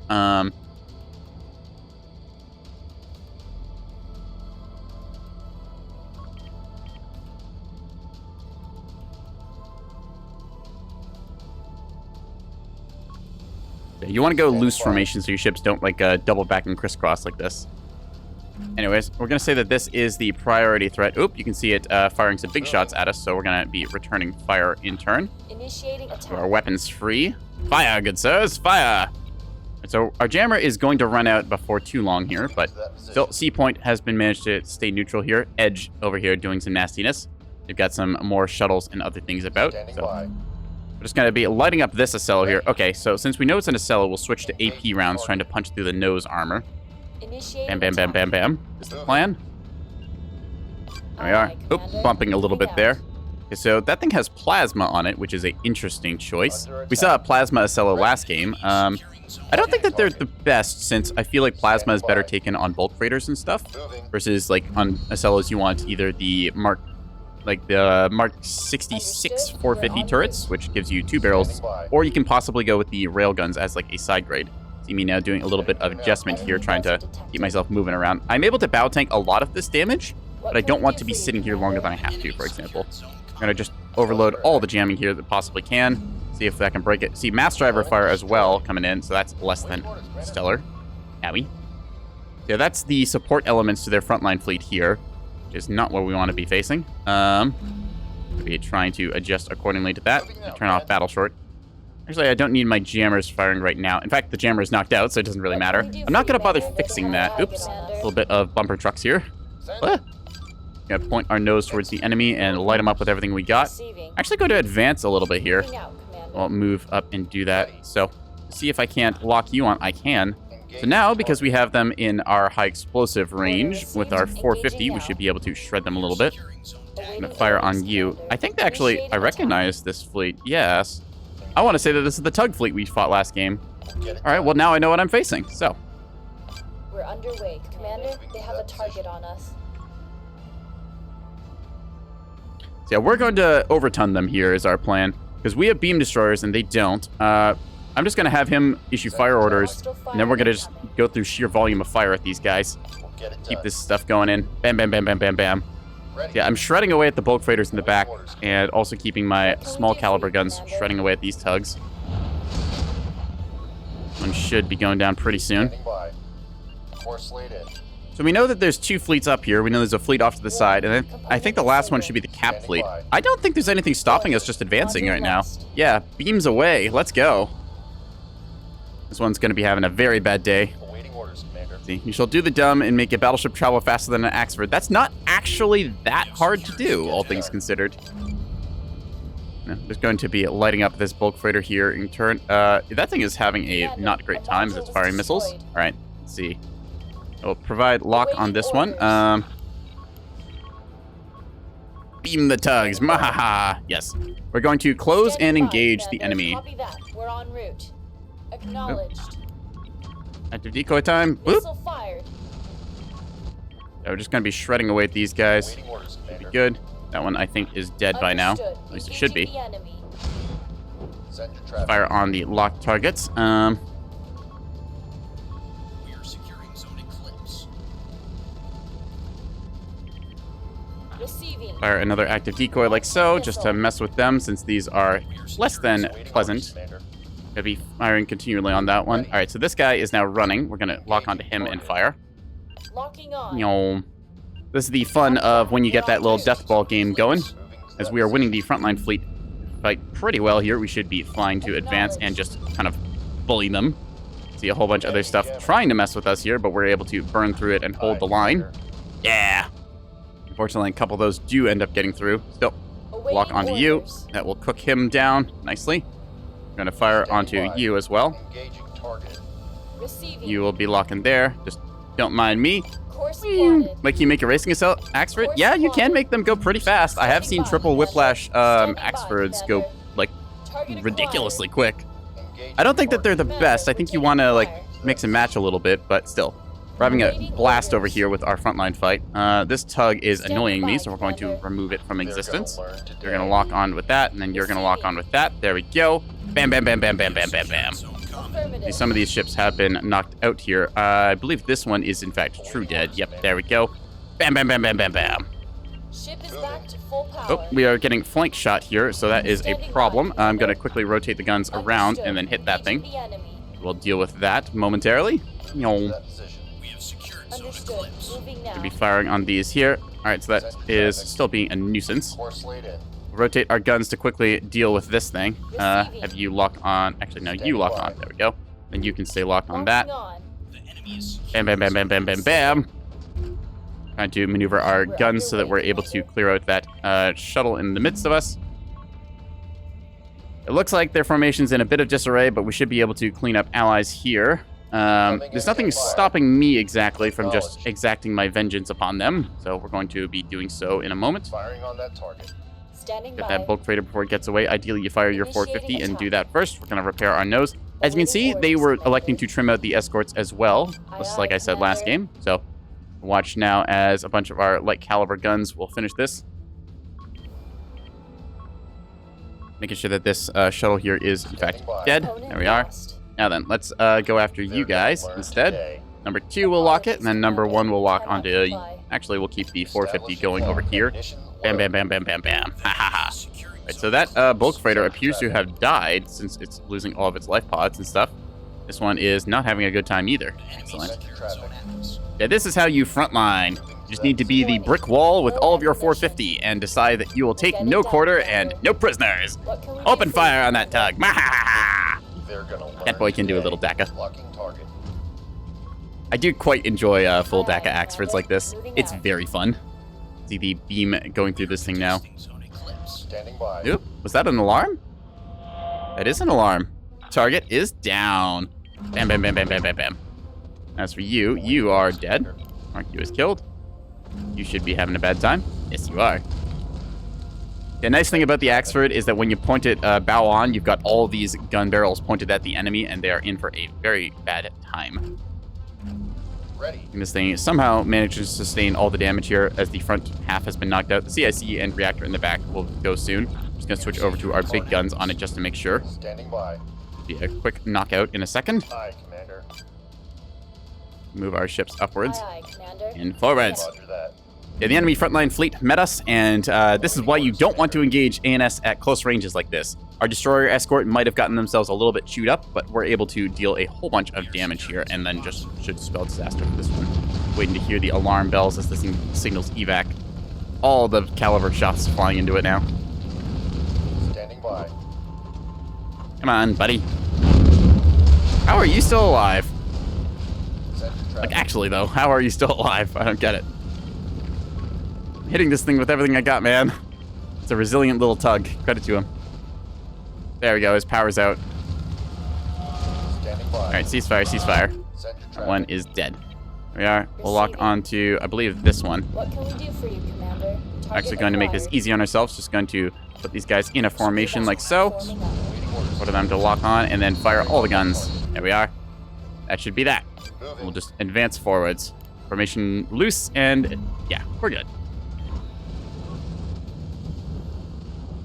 Just gonna ask them to kindly beam this if they've got them. I don't know if they have their beam turrets operational or not. They should in a second. There we are. Secured zone boxer. Ready.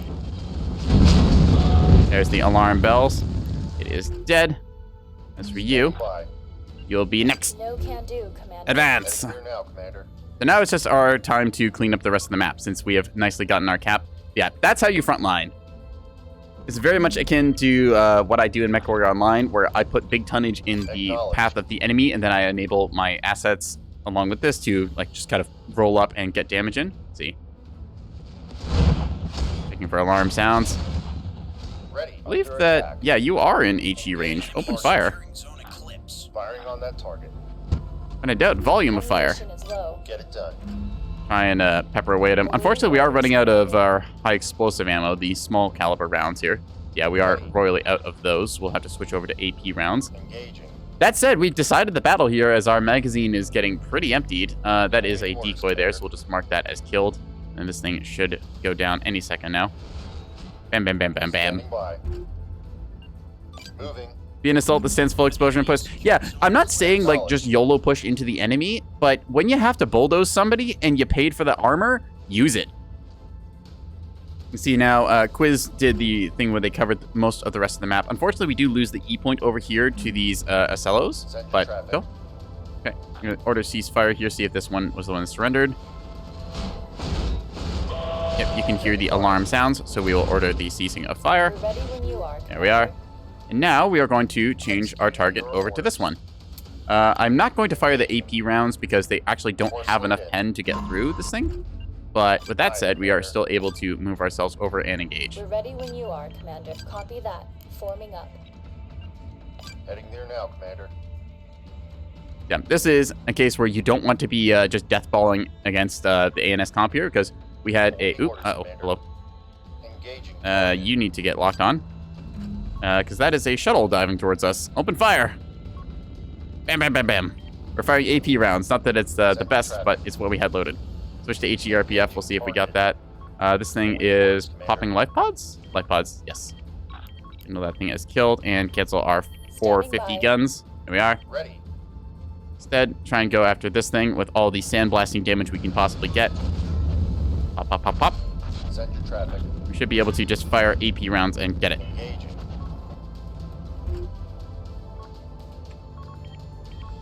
Unfortunately, yeah, seeing a rocket strike come in there now as they don't have their point defense working.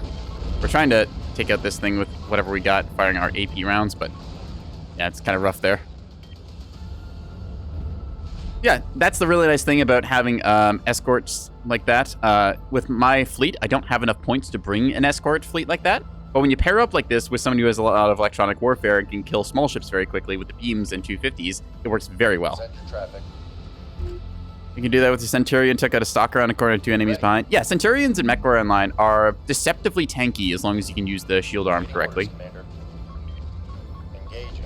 I will say that they can lose like a side torso and then kind of get screwed because usually it's an XL engine in them, but still, Centurion, respectable for his stuff. I'm gonna sandblast this thing, try and take out all the systems, and then kill it. Standing by. Go. Engaging. Bam, bam, bam, bam. Come to a scud. Yeah, Centurions were one of the mechs in MechWarrior Online that I played to kind of learn torso twisting, and I feel pretty confident now that I've played a lot of the game, and I would recommend them for like learning torso twisting. That or what'd be another really good mech for it? I guess the Atlas, but that does require you paying for like a 100-tonner, and that's kind of a big investment. So yeah, maybe like the Roughnecks, I would recommend it for. I want to say this should be GG. I don't know why this thing's not dead yet. Probably because AP rounds just can't quite kill it. Send your traffic. Got like 2 HE rounds, so let's use those. Gaining fire control. Lock on. Standing by. Can. Oops. Actually, skirted over here. Force lead in. And turn out the flank thrusters. See, the only thing we lost was the jammer at the very start of the game, which, honestly, I don't really remember why I put a jammer on this. I think it was just because I wanted electronic warfare support, and I just didn't have it. But Atlas cheap for 100-tonner, same for the Stone Rhino, can get for C-Bills. Yeah, Stone Rhino doesn't really teach you to torso tank, though, so... Oop, hang on. Torpcello, uh-oh. Orders, Commander. Oh dear, they have Torpcello, apparently. That's a thing. Force lead in. Let's go see if we can't do something about that. What do they have over here? Okay. Ah, rails and torpedoes. Rails and torpedoes. That's interesting. Ready. By interesting, I mean that I'm going to fill it full of high explosive rounds. Engaging target. Yo. You are approved for combat. Moving to that position. GG. Alright. Now we'll just see who's going to surrender. Is Wasteman the Fool tag? I think they are. Yeah. Looks like those both have space oiled, so ceasefire on them, marked as killed. Wop wop and wop wop. There we go. Clean out the battle space. Now I think it's just this shuttle. Hang on. Should just be able to pop this thing with some of their stuff. We are securing Zone Eclipse. I don't know if they have any little guns. Okay, they do, so they'll be able to hit that. I guess we just go after that then. Oh, never mind. That's going to be the game. Mark them as killed for old habits. Yeah. And that is how you ANS frontline. Yippee! Yeah. Honeycomb, big fight over the neutral point there. I'm quite happy with the damage we dealt. Just being able to point our nose towards the enemy, have our allied fleets there cleaning up stuff that we weren't quite able to hit, beam turrets keeping the enemy at bay, and then just a whole bunch of, well, small DACA fire combined with our big 450 guns to knock stuff out. You see, a lot of our damage comes from that 100 mil there, or 120 mil rather. 100 mil and 120 mil are kind of interchangeable in the game. It's the small caliber. But the 450 doing big damage against that mass driver in the back there. Or mass drivers and 450. Interesting. Huh. See, that was Quiz's Beamstone. Where did the other one go? Oh, we had a... that's kind of cute. Just cheap little Thunderheads and then some ARADs. Huh. Yeah, they managed to get a little bit of beam work done. Yeah.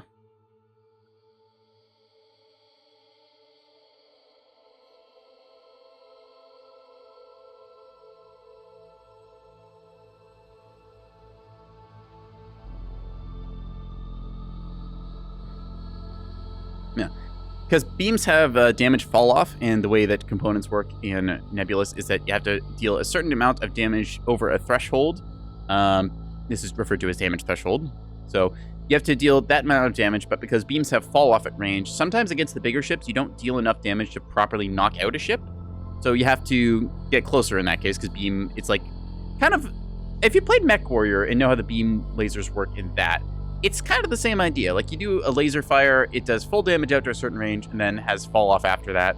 So in this case, because tugs are very small and don't really have any damage reduction, they might have like 5% or something damage reduction, but it's not much.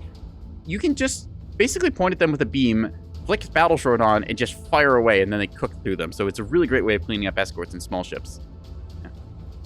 Except the concept applied to all weapons. Yeah, well, most weapons in Mech Warrior Online. There's a couple exceptions to that. Like, ATMs are one exception where they got a weird damage model. SRMs do full damage until they don't. Yeah, generally speaking. Anyways, we got 34 minutes until we have to take an intermission, so I feel pretty good about that. Ooh, Killboard is up. Let's see who's in Killboard. All right. 1 gold per team, a blue and a silver. I think that that is a fair match. Let's have a look-see. Yeah, missiles in Mech Warrior, yeah, they're weird, so. Anyways, welcome to Tumbleweed. It is Beam Central. I'm gonna ask them, what are we bringing? It looks like they got a starter fleet here. Hello, hello. So yeah, we played with Falktethys earlier. I think they were a spectator in one of the matches, so I have to decide how we do this. I might bring out that cap fleet again like we had before. Yes. Maybe Everything Bagel is the better choice here. I feel like it is. Yeah. We just played on Honeycomb.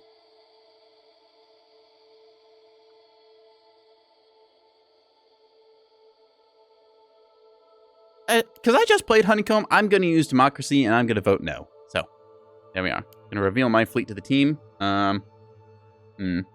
We might need some more frontline stuff.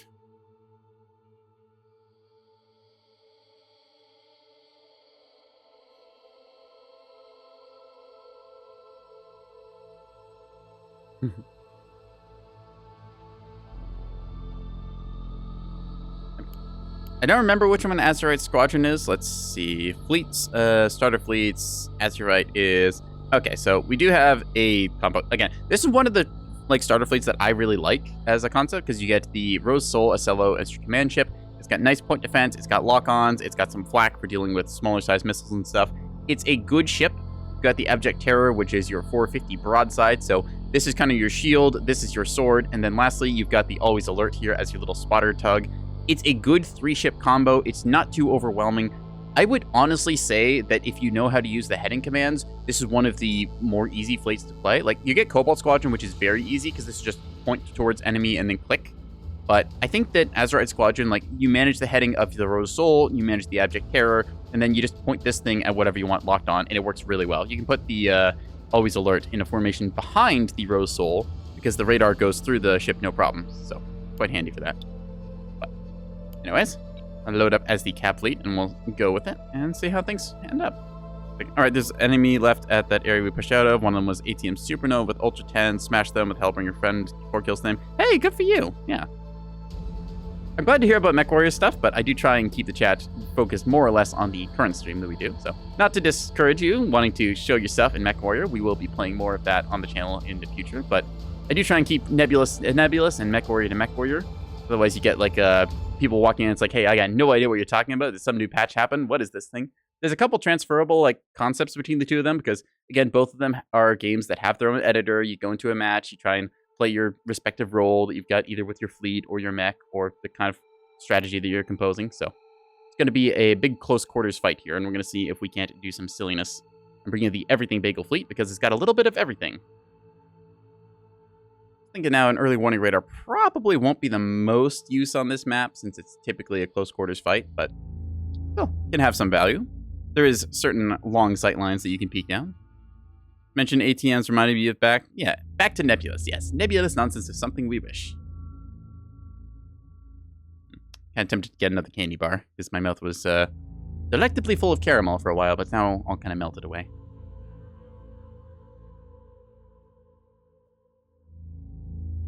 It kind of makes me wonder how somebody came up with something like caramel. Like, did they just take like a whole bunch of sugar and put it in a pot and then just boil it down? We're like, yes, sugary brown tar. Lovely, I'll eat some of this. Alrighty, so, the distant gaze will be our early warning radar to the top left.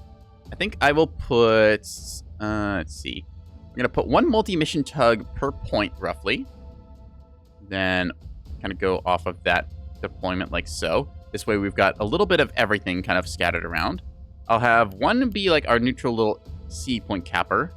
And then I've got 2 wings of ships here that I can fight with, so. Got a long avenue there. I feel a little bit better about going for the D point and the A point, so we'll try and do that. Yeah. We want to go for the A point down here. Tumbleweed is a little hard to see because of the nature of the map. It is quite literally a space tumbleweed of asteroids, so.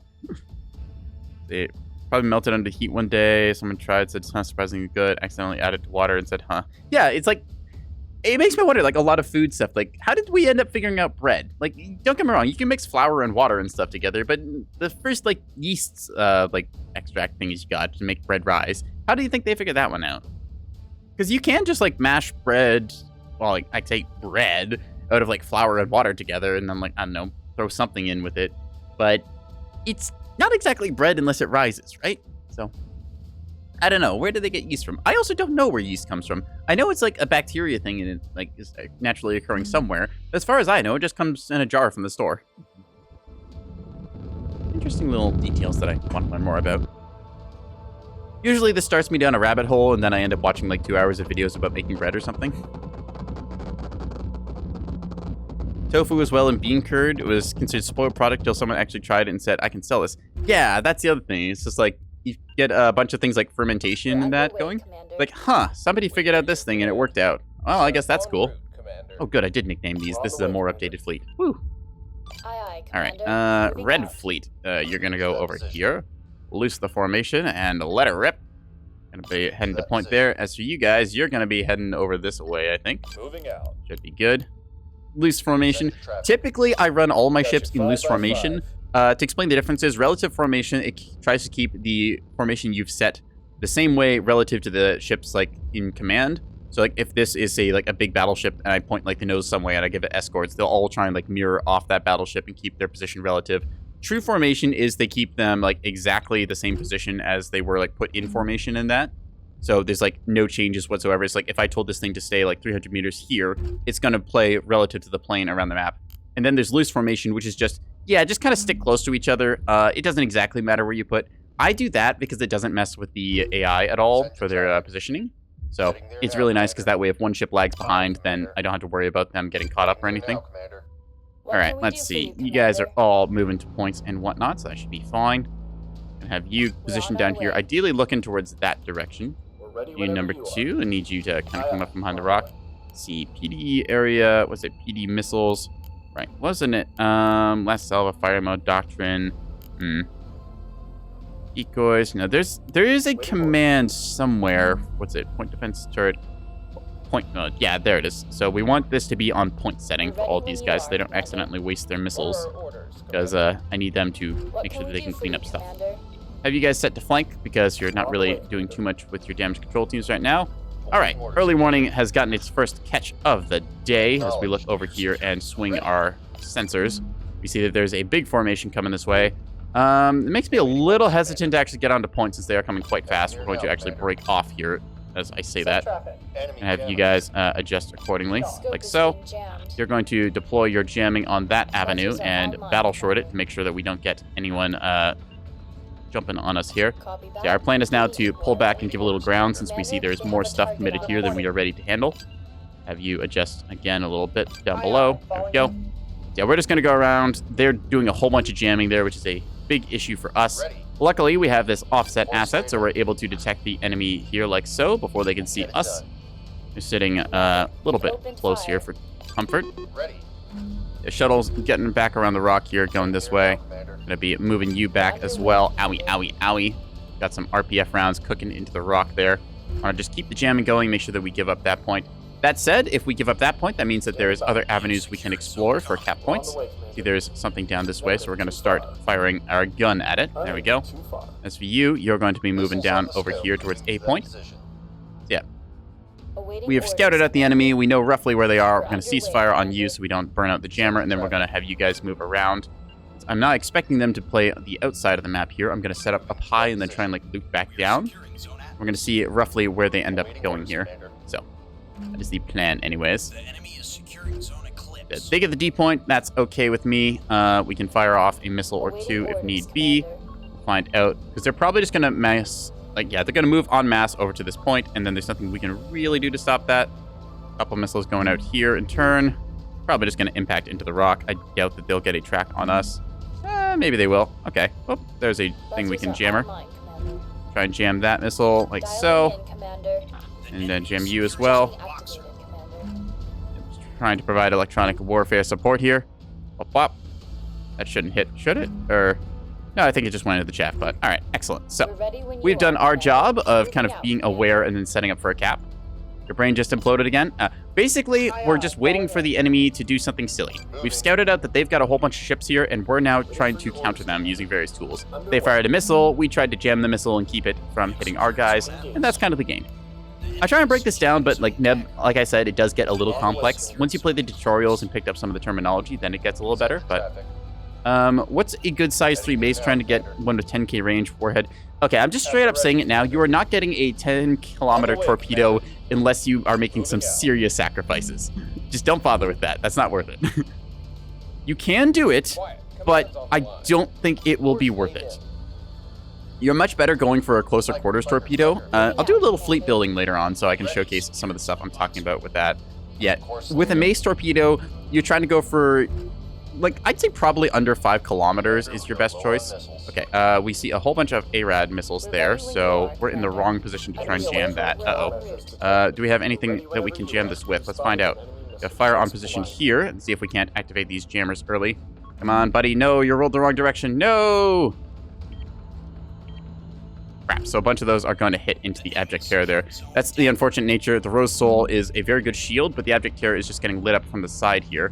Still, we are setting ourselves up for a big, nasty flank attack here. Just gonna move a little bit closer to the top of the rock. It looks like there's 2 different fleets here, because we get one fleet kind of in a triangle there, and another fleet dispersed over here. So they're just trying to invest heavily like so. Keep ourselves covered. All right, you guys, you can stop burning your flank engines. We don't need those right now. We've gotten the A point. Let's move towards their back line with this fleet. I was pulling back in case there was something guarding here, but I don't think there is. We'll just go for a sneaky little spot through, like, here-ish. Looks good. Moving out. There we are. Don't think that should collide with anything. Nope, looks fine. Move around the backside. Early warning radar doing its job here, spotting all the enemies. Want to make sure that we are keeping ourselves, like, kind of in cover at the moment. Yeah, it's a job of our frontline fleets to win the game now. We're going to be moving on to point here. He's firing the jammer there for a second. I believe that we did manage to jam some of their stuff. But yeah, we're now watching as one of our fleets comes from below here and gets them with the flank attack. I'm set up here high to try and jump them from on top of this rock. We've got our offset lock, so hitting them from multiple angles here. Seeing some size 3 missiles here. Now, because they were using jamming before, these are really good because they've got ARAD seekers. So they'll go immediately after the jamming ships, ignoring everything else. Watch them now kind of changing around as they have to cancel their jamming to do that. Let's see, yep, okay, there's a Vauxhall and 2 more Vauxhalls. All right, Standing by. There we go.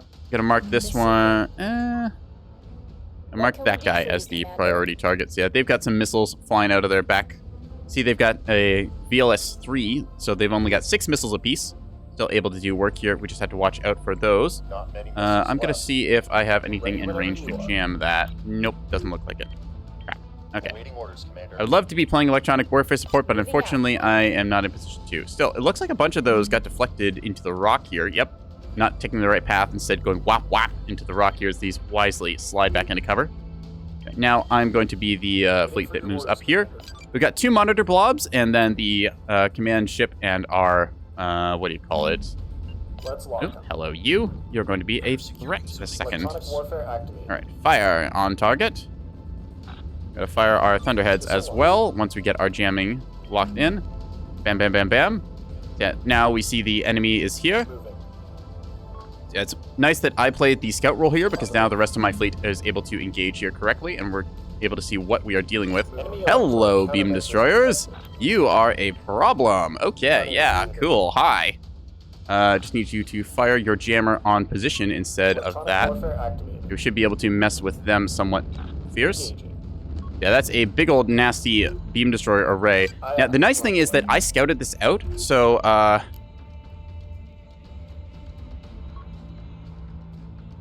yeah, just gonna tell them to pull back.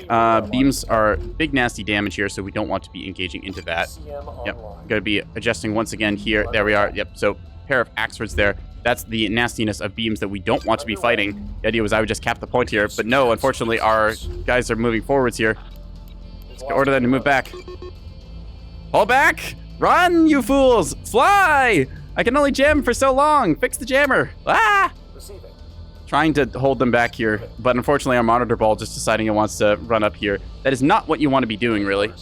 Anyways, we're going to be investing a little bit onto the cap point here. Send traffic. I'm going to send only 1 shuttle, so I can do this twice if need be. That way I'll be able to come around the rock and then get that point. Helm, take us in. My job to just be sneaky here and try and do Moving out, sneaky Commander. things. I'm the sneaky cat. I snuck into your apartment. I ate your tuna. Now I'm going to set up for a back cap here. Camera's being a little awkward, but whatever. Copy that. Moving. Should be able to tuck into that corner without them seeing me. What can we Anyways, do take a for look you, at the multi-mission Commander? tug over here, having a very not good time as it tries to get away from the trouble.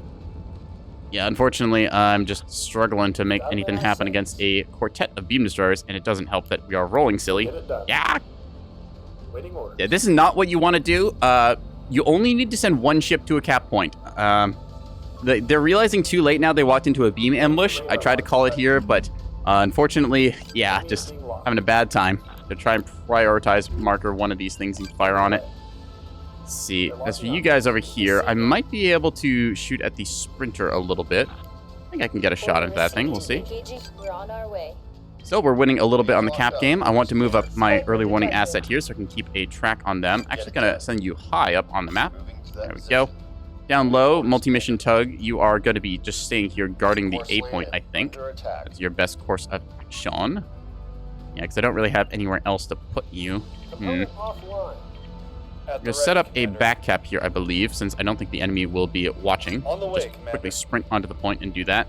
A These battle Axfords, I log don't lost. believe have any guns to hit the small stuff. Oh, owie. Okay, now we're taking some fire that we don't want to be.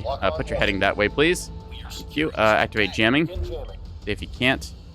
Ooh, there's some missiles incoming there. We lost Those are component. Act ARAD valves, so as long as we have chaff, those should be fine, and we turn off our radars accordingly. Yep. Chaff, chaff, chaff. Taking internal damage. There we are. Whoosh! Swing and a miss. Narrowly dodged. All right, cool. Move. Turn on our radars once again. Yeah, we can't do anything to those Axfords, unfortunately, but Receiving. we can be sneaky and jump onto their point back here. Aha. Oh, keep you guys in formation. There we go. Moving into Seeing some formation. small caliber guns firing off there. What is something we can shoot at? The keystones there, I think, can be shot at. Bam, bam, bam, bam, bam, bam. We'll fire at the one that we have priority on. Fortunately, I don't have any jamming here, but we should be fine either way. I tell him to be silly on the point here and then run away. Moving out. Should keep them occupied for the moment. Also getting offset lock here, so we're able to see the enemy and shoot We're under them. attack, Commander. We have secured zone You can't do attack. This is that going to now. be painful in a second Get here, out of here. because this thing is going to start looking towards me. Owie. Move. lost. Alrighty, so we've gotten the point back up here, which means I want to rejoin my fleets, like so. Gonna have you guys go over this way. Heading to that There's not really any cap for me to clean up here, unfortunately. We're a little banged up, Commander. Basically brought a whole fleet to try and do that, but there's just nothing that I've been engaging with. Got 2 multi-mission tugs down below here that I just don't really have anything in the fight. Okay, so let's see. You as well. What do I really do at this stage? Because there's just no little light capping assets. There's just 2 fleets of light cruisers, a beam destroyer fleet, and then an Axford ball, and I've capped out the map. I don't have anything to do. Oh no. Okay, I guess we'll just push up and advance and engage on anything we can. A little awkward maneuvering around the map right now. It's disorienting to you too? Yeah, well, I believe it. Anyways, hello there, good sirs. Have you got a moment to talk about our Lord Savior jamming? Jamming engaged. Let's see, where are you? You should be Vauxhall. Oh, triple Vauxhall. That's annoying. All right, well, we can't really do much against that. We're underway, But Commander. we'll just have our fleet dive down here instead. Full lock. You see ships taking a little bit of damage. Anyways, Ready. let's see. Where is the Commander, we're taking team over here? orders. Yep, so you guys need to not be here Coordinates anymore since received. you've overstayed your welcome by a lot. Movement vector plot. I believe. Engaging us. Ready. Got them, boys. Get out of here. Run, run, run, run, run. Commander, Okay, so we're that taking is, damage. yeah, we're forcing their Axfords to come back and cap this point, which is good, because we are worth much less than they are, so it means that the enemy has to over-invest their assets. Just ignore me as I dive through a rock here and try and get my On ships the out. way. There we go. Yep. Set up, flee and leave, flee and leave. Standing Whee! by. Yeah. Anyways, I need you to get into cover since you should not be where you are right now. That is a bad place to be. A beam destroyer fleet is coming forwards. All right. You can cease firing like that. Don't really have anything else for you to do. Oop, you're just bumping into a rock. Oopsies. Right, because your front thrusters are all broken, so it doesn't work. Anyways, we are winning. We just are a little bit weirdly doing it because the enemy has a, like, the enemy went all frontline assets. So as long as we can hold onto our cap, just like it was on the game that we saw in Nix's Eye, I should be able to win this handily since they need to get onto points. And the only way they're going to do that is if they wipe out this entire fleet and then really push up forwards fast. We need to get Fortunately, one of my ships here kind of getting bopped, so we need to get its drive back up online. We're in the middle Just going to of play something. possum with this thing for the moment. Zone eclipse. E point is kind of a mess right now. The Abject Terror, I think, took a whole bunch of hits. Yeah, it looks pretty beat up there. Unfortunately, can't see allies' health bars and stuff. I don't have anything that can stop Vauxhalls, as those are kind of the counter to me, so we're just going to basically spend the entire rest of the game running. Here now, Commander. All right, you are... Okay, so you are fully intact. We're going to actually have you be the one in charge now. You're going to be number 5. There we go. We're being jammed. Let's just order ceasefire here, and then let's get somewhere that's safer. Yeah. Ready for orders. Down here, the Butch Agony and the local of Serena are into cover, so we're just going to keep them running like that. Because Axford's going to go towards the B point. They'll get 2 caps here, but I have gotten a pretty sizable cap lead of 200 points, so I'm pretty happy with that. Hi, Command. You can look at our multi-mission tug here. Yep, you can see one of these things got its armor stripped off. Not that destroyers have much armor, it's only about 10 centimeters. It doesn't really do that much, but hey, this does mean that we can hit it with grape shot, which is very fun. Reporting. Let's see. The enemy Speaking of, yes, open fire with grape rounds. How good is your point defense? Still looks pretty healthy here, but we might get a lucky shot in or two. So we'll open fire like so. What can we do As for for you, you, Commander? we'll do exactly the same thing. Opening fire. Engines report. And then Aye, also aye, provide some Commander. jamming. Moving out. We won't Activating battle short here, buzzers. though. We'll just be a nuisance. Want to keep distance here, ideally. On our way. Red 2 is in command of the fleet, so we're going to have them firing for effect. Grape shot ideally hits the drives here and the reactor and then causes a critical, which will then cause it to explode. That said, high explosive is still quite effective. I could fire a big missile barrage, but I just don't really have a need to right now. So we're just going to be doing death by 1,000 cuts as I order all of my various ships here to engage. And have you in formation over here, so it makes things easy for me. Yes. Engaging Gonna target. have you guys pop out this way. Force lead in. I have range advantage as well, because I don't need to be up close, so I'm gonna Moving. use that where we can. Those Vauxhalls are going to be a problem, though, so we actually don't want to be getting out of cover. Course lead in. So, have you guys just, like, I don't know, set formation like that? That looks good. Holding up, Commander. All right. Vauxhall, Vauxhall, Vauxhall. Can't do anything about those. We're just going to dip out. Goodbye. Have a good day. Loose formation. Anyways, back around the rest of the map. Let's see. So the Butch Agony is, well, okay.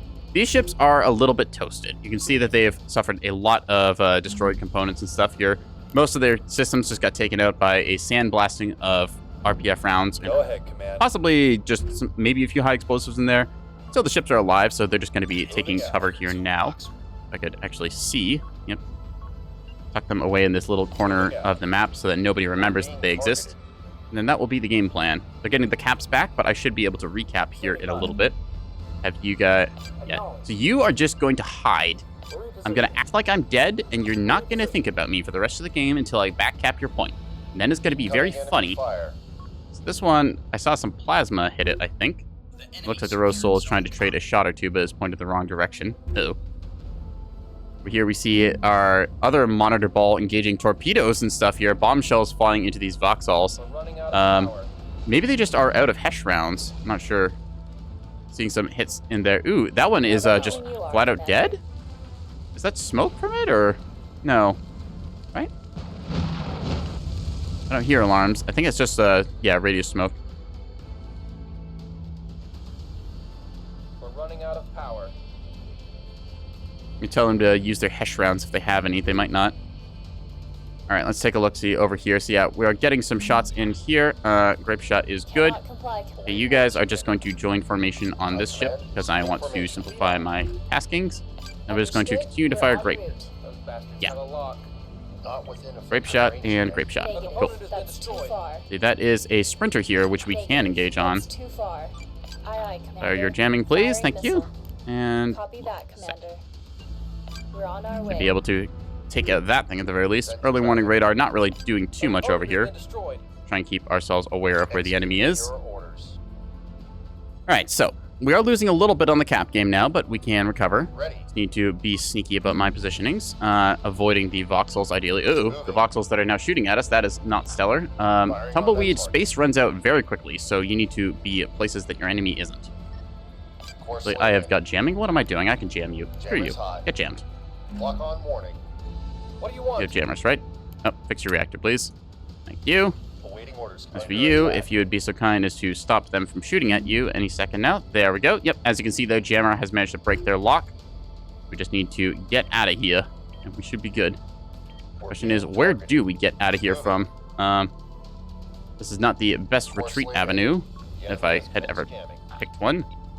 Fire on position now instead of track. That was our mistake earlier, so I'll have to adjust for that. I can't really do much against these. I can fire some AP rounds, but I don't think I'll be able to get much through. Over here, we'll take a look-see. Yep, just gonna keep firing grape shots as much as we can. Pew, pew, pew, pew, pew, pew. There we are. Moving out, Commander. This thing should go down shortly. Internal damage. What I'm can just we trying to do hold for my you, ground Commander? here with what I got. I'm a little worried that they're just gonna sit on the 3 caps now that we've lost most of our fleets. Waiting orders. Damn. Gambit's nuts, yeah, indeed. So, just need to figure out how we recover here. Those Axfords, I'm betting, are going to get greedy and go up to that monitor ball, which means that it's going to be time for this fleet to do its second run.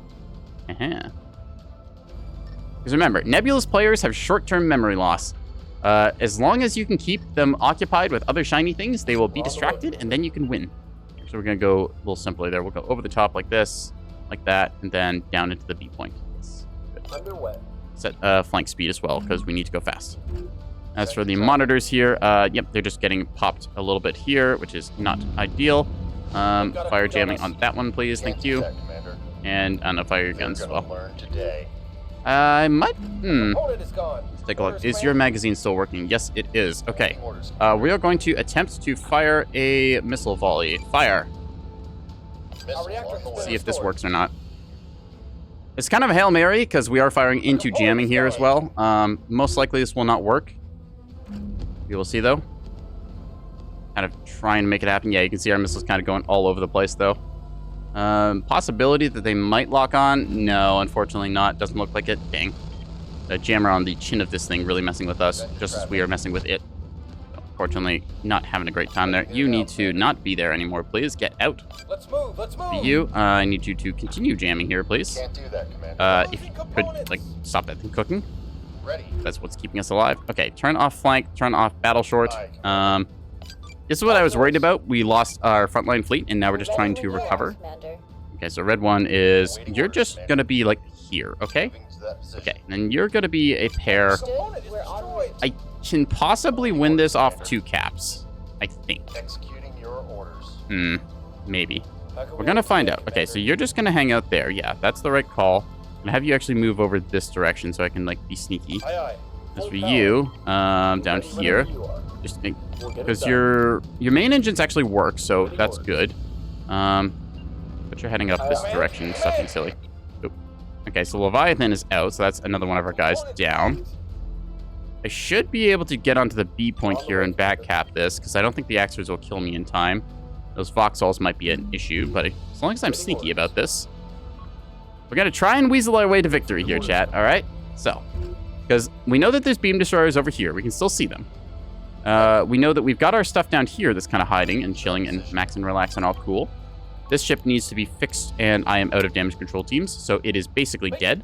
We're just going to hide it for now, to not let them know that. Never give your enemy more info than they need. Just give them enough info to make bad decisions. That's basically the name of the game.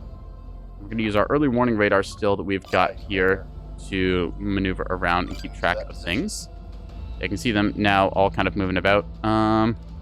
Let's see, that's all life pods and stuff.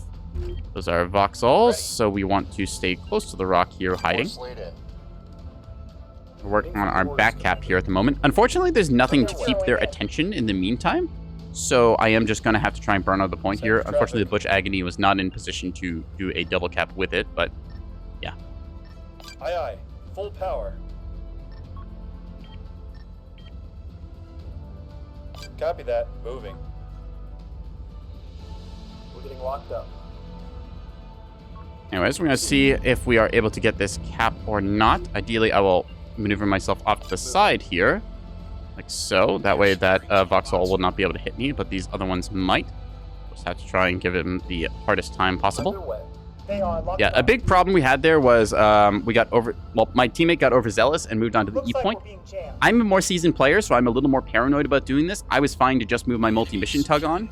Unfortunately, when you don't know the maps very well, or you've not like played and experienced a whole bunch of the pain that is losing certain things in Nebulous, you don't have the memory kind of like built up for like, oh, hey, I shouldn't go here. There's beam destroyers lurking about. So, There's internal damage. the unfortunate side of things. We're under attack. Anyways, we should be able to get the cap here, I think. Just gotta try and maneuver a little bit more. Slow down, slow down. Don't overshoot it. Don't overshoot it. No! Come on, slow down, slow down, slow down. Okay, they're getting the decap here right under our nose with Vauxhalls, if I remember correctly, so I won't be able to do anything about that. Still, you are a healthy ship, which means you should be able to move over towards the C point here. This is where we're gonna weasel our way to victory. Because remember, if the enemy is going to be overpowering you on the front line, it means they're giving up caps. So we're able to be silly in other regards. So look here. So this thing will be able to... No! Crap. Crap, crap, crap, crap, crap. No, it overshot slightly. Just gotta try and get this here. Enemy secured zone dagger. Receiving. Nope. So yeah, they've now beamed this thing here. So that was, I mean, already on its way out. All right, we just need to get B cap. Come on. I might be able to weasel a win here. We're going to find out. Let's see if we can get the D point or not. Yeah, I think, unfortunately, just a bit of a frontline difference there where we did not have the frontline survive that we needed. And I don't think I'll be able to pull this one back. Yeah. Let's see. That's going to be full cap. Yep. That's going to be GG. I'm going to throw in the towel and retire. Unfortunately, could not make it there. We bungled forwards onto a beam-heavy map and got beamed for it, so that's what happens. Yeah. Live and learn is the case. Again, playing with some more newer players, so not expecting them to perform the most amazingly. There's mistakes that you have to make and learn from in Neb. I'm not super torn up about it because, hey, it's a game. You're going to make mistakes. You're going to learn. As long as you are improving, you're doing things right. If you're going to be someone who's toxic and really abusive and abrasive and just unpleasant to play with, then I have an issue with you. But if you make a mistake because you're just ignorant or didn't know or trying to learn from that, that's fine. Just focus on getting better at the game. See the beam array here? Yeah, just like 4 beam destroyers, just zap, zap, zap, zap, zap, zap. Yeah, they just hold down battle short, cook away at things. This is also why on test server, beam destroyers are getting a little look at, where they're going to see the battle short damage modifier getting changed. So you can't just flick on battle short and fire your beam indefinitely. It's going from like a 75% damage chance reduction to like, I think only a 40% chance. So you do actually have to consider how much you're going to beam somebody. Yeah. I think that if we hadn't made the mistake on E point there with our big fleet of monitors falling for the trap of the beam destroyer array that came around the corner in that little like upside down Y formation, and and then cooking them, we could have definitely held on there because I was holding a cap lead. Just after that, we had basically nothing to take out all these CLs, and then the Axfords here kind of just, well, the Axfords we didn't have a tool to deal with anyways. We had some 450, but 450 doesn't do enough really to kill an Axford in time. They just point their nose towards you and then hold on for their, well, pretty much like the duration of the game. Like 450 does damage, but to really kill someone with 450, you need to start getting broadside hits with the 450 high explosive round. The AP round down the nose just doesn't quite hit the essentials in the backside that you're looking for, and it struggles to sometimes nail that CIC that you're looking for. So, yeah, a couple misplays. Still, one of the fleets here, we saw the CLs that they did end up getting wrecked, so a bunch of missiles came out of... Which fleet was it? Yeah, these ones had ARAT Axe torpedoes. So, C90 gun as the nose gun for these, and then they just fire a whole dump of torps. They've got some PVCs to cover them as well. Yeah, it works pretty well for that, just having a big old sucker punch device. That said, I'm not the biggest fan of Monitor Blob on live. I just don't think that it's the greatest, so, yeah, well. All right, we're going to take a little ad break intermission here, and then we'll probably have time for one more today. So I will be back in 3 minutes, chat. You can take this time to get yourself a little snack, a drink, or whatever you need, and then we'll do some more nebulous nonsense. I'll see you in 3. Yeah.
Okay, Avignon, we are back from our little break there. 3 minutes on the hour end, so that Twitch is happy and nobody gets pre-rolls and stuff.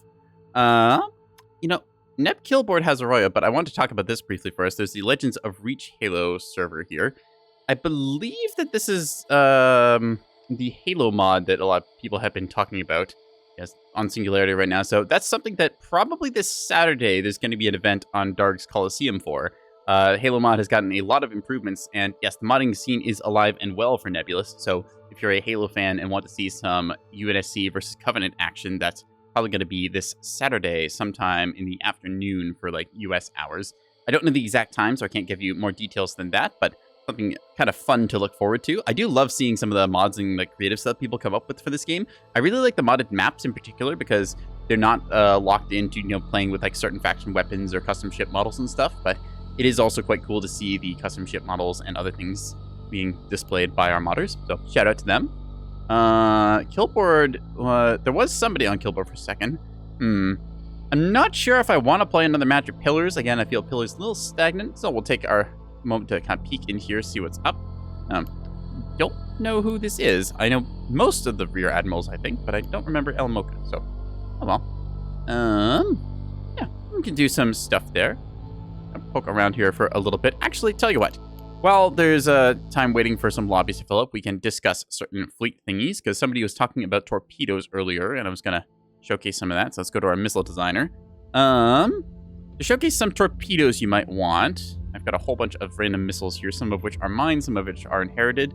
So I'm going to show you a couple of my torpedoes and what I kind of do for them here and explain how they work. So with a torpedo, what you're paying for when you move the triangle here, see how we got our points cost? See, this will go up when we increase the maneuverability and go down when we do that. So you'll notice that when we go burn duration and top speed, nothing changes there. It's strictly about the maneuverability to increase our engine cost. So just revert changes here. So with a torpedo, you're typically going to be close range. In this case, we've got a 10-4 ratio for a 10 engine and 4 warhead. High explosive impact shaped. You can go kinetic penetrator, but I would not recommend this, as kinetic penetrator relies a lot on missiles moving fast. So typically you'll see this in a size 2 or size 3 hybrid missile. There is like some use cases for a kinetic penetrator on smaller warheads, but it's a little more complicated and advanced than I'd like to get into. So for right now, we'll just talk about what I call the 356 drumstick. I call it this because it's got, if you take a look here, 5.6 kilometers. So 3 is a prefix for the size of missile. You get a size 3 missile type, like you'll see down here. So we've got like our hybrid size 3s. You've got then our torpedoes down here, the drumsticks, the stock mace. We'll also compare it to that, so we'll load up that template as well. So the stock mace is a little bit more aggressive because it has a much larger warhead. See, it has 5,000 potential damage. Now, this is not the damage you are actually going to get when you hit someone. Important things to note. It's got a potential 5,000 damage, but this is divided into damage fragments of 50. Basically, when a high explosive impact warhead hits you like this, it shoots out a shotgun blast into the ship, and each of those rays does 50 damage, minus whatever percentage damage reduction the hull has. So if we hit, say, a battleship, it's going to have 40% damage reduction. This means that certain big ships will be able to shrug off missile hits a lot better than small ships. Small ships, you'll get hit by a missile, basically whole ship is gone. Damage cone is wide enough, you'll splatter most of their internals, you'll be able to knock out many things because they don't have any damage reduction. Versus, say, a battleship, you get a missile hit, you'll knock out like maybe a component or something, but you're not going to cripple it with just one missile, versus the small ship example we gave. So let's take a note of the default mace, 7.7 on that. Performance-wise, it's kind of middle of the road.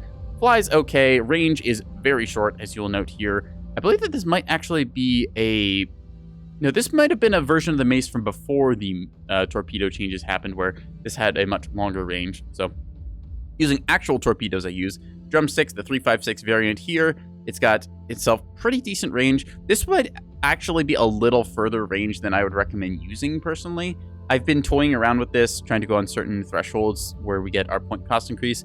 You see we got 2.5 Gs here. The important thing for our torpedoes is to have corkscrew. Corkscrew allows them to dance around the point defense turrets that enemy ships typically have. This would be the Defender and the Pavis, the 20 mil spewing turrets that you want to avoid because those are very good against torpedoes. Things like Flak, however, struggle against torpedoes because they have got very good health and they also have very high wall thickness, which is the thickness of their armor. Flak is effective against stuff that's got like 1 wall thickness, if I remember my stats right. A lot of this stuff is kind of obscure and you have to look around in like the wikis or some of the files to find out these things. Neb does need a tutorial update, but that will come once a bunch of things are finalized and actually implemented. That way we don't have to like make a tutorial, redo a tutorial, make tutorial, redo, make redo, blah, blah, blah, blah, blah. You get the idea. So generally speaking, counter to a torpedo is going to be a bunch of 20 mil, and corkscrew is meant to counter that because you just swing your missile around and around and around and around, and it makes it so the gun is never able to hit it until it's too late. So 2.5 Gs, this is kind of like the minimum, I would say. Even then, this is probably a little too low. That's why we've got the 336 variant over here, which has, again, 3.6 kilometers. I remember that by the numbers here. It's a handy little thing you can do. You don't have to do this. Give your own numbering system as you remember it. But this one has got its Gs turned way up, so it turns way harder. 4G turn. Downside is I had to get within about 3.5 kilometers because, again, I do lose a little bit of travel time since it is corkscrewing there, so have to adjust accordingly. Seeker combo is pretty simple for a direct fire missile. It's got an active seeker, so it is able to guide itself, but it has a command validator. This means that it hooks back up to my main ship, and it's saying, hey boss, which one of these do I want to shoot? If you fire this on a track, it's like, yeah, you fire on that one. And then it talks to the radar seeker, says, hey, boss says to fire on this one. And the radar seeker says, okay. Then it should go off and fly into it. I have accept unvalidated targets set to accept in case I do run into something like, say, jamming, or I, have to just fire this thing off on a, position fire instead of firing it properly on a track. But you can set this to reject. That comes with its own caveats. So I won't get too deep into the missiles there, but typically for a missile, you're looking at, torpedo-wise anyways, something kind of in these range brackets. I think I've got a mix between these two. Yeah, 4.6, I believe. Here it is. So this is another version. We'll just remove that mace missile. This is the 4.6 drumstick. Now, this one, I went for a smaller size warhead. The difference here is, this one does just over 2,000. This one does just under 3,000. So it's, a little bit of a difference there. I still think that with that much damage, you've got enough to really make somebody feel the hurt. So if you want, a little bit more range, you can do it this style. It's a mix between the two. 3.5 Gs is pretty good. 4.6 kilometers is pretty good as well. So you can get, a bit of this torpedo action out before the enemy is in close enough quarters to throw rockets at you, assuming this is going to be corvettes fighting against a rocket shuttle. So there's 3 of your options here. Someone was talking about a 10-kilometer torpedo, and to do that, you're going to have to go minimum warhead and maximum burn time. And if you look at this thing, that's basically nothing. 720 HP is not a whole lot of damage. You can do this, but I would really not recommend it. The only time you'd want to use this thing is if you're going super duper cheap like this. And even then, it's you're getting a 10-kilometer missile for what? This thing goes stupid slow. It's really easy to shoot down. So I wouldn't recommend that. Anyways, enough about hypotheticals. Let's go see if a lobby has opened up or filled up at all. Hey, yeah, look at that. See, by waiting, we have managed to get this. So I'm gonna hop into here. We see there's a couple people around. Miscellaneous joining us again. Flard, El Mocha. Yeah, a couple other people just hanging out, chilling. Yeah. What about a 20-kilometer missile? Now, okay, a 20-kilometer missile, it doesn't work on a size 3. But if you want 20-kilometer burn range, size 2 missiles or hybrid missiles, both of those work quite well for that.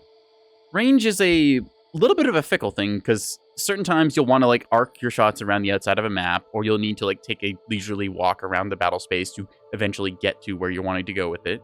But I'm not the best missile gamer. I just know enough about them to get some missiles that work. I've also gotten a couple exports from other people that I end up using because I'm yeah, okay, you've tuned this thing. This works pretty well. Yeah. Show your fleet? Yeah, okay, I'll show my fleet. Litter boxes. Behold, the 10 litter box fleet. These are container liners full of sand because they're funny. Yeah, we'll figure out comp and stuff from here, and then I'll kind of play off that. Yeah, we'll just wait for one last person to show up. I'm gonna ask if we want to play pillars here. Could potentially open up to a different map. Again, pillars, I don't think pillars is a bad map. I just think it's a little overplayed, and that a lot of people have spent so much time kind of solving it that there's just certain times where we saw in our first game on pillars, right? You drop into a certain location, and then there's just a missile strike already en route to your location. So it's a bit of the oopsies there. And Arctic over here taking Task Force Birch, one of the starter fleets, if I remember correctly. Yep. Each of these has Mark 64 cannons, some nice point defense.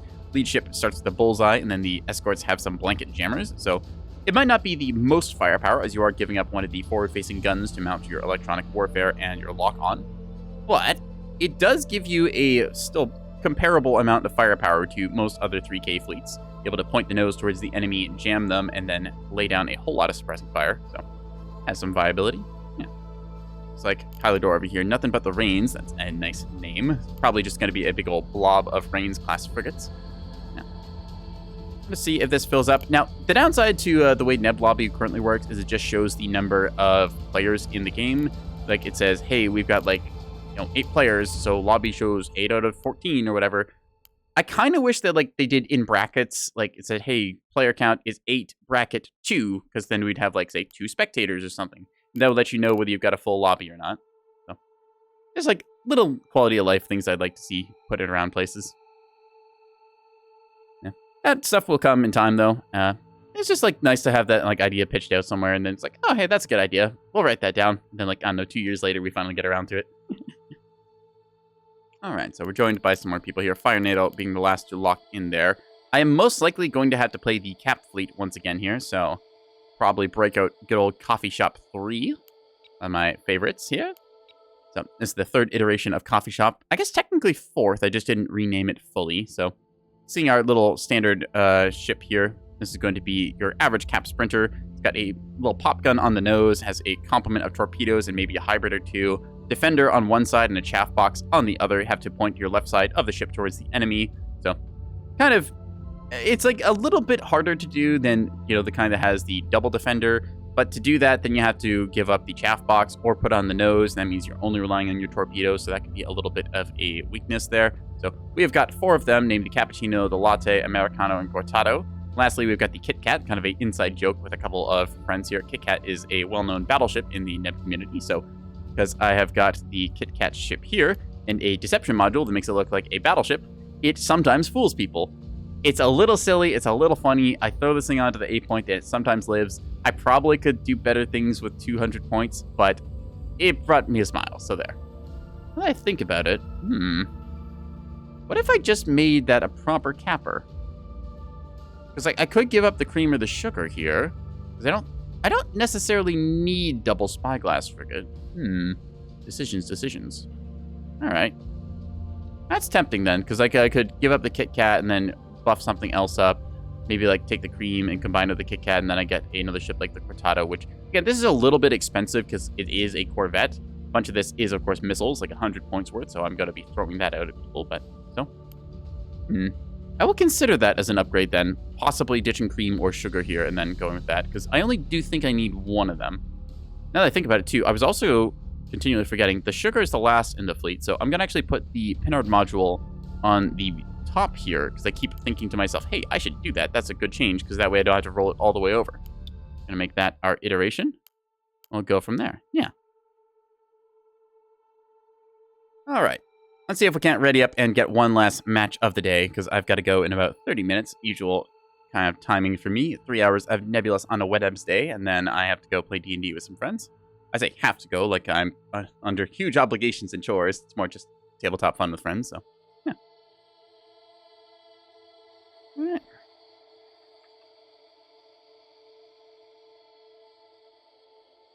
Seeing there's a bit of experience on the enemy team. El Mocha, Rear Admiral. That's, I think, about like double the number of games that I've earned for Commodore, so it does take you a while to grind up to some of those ranks.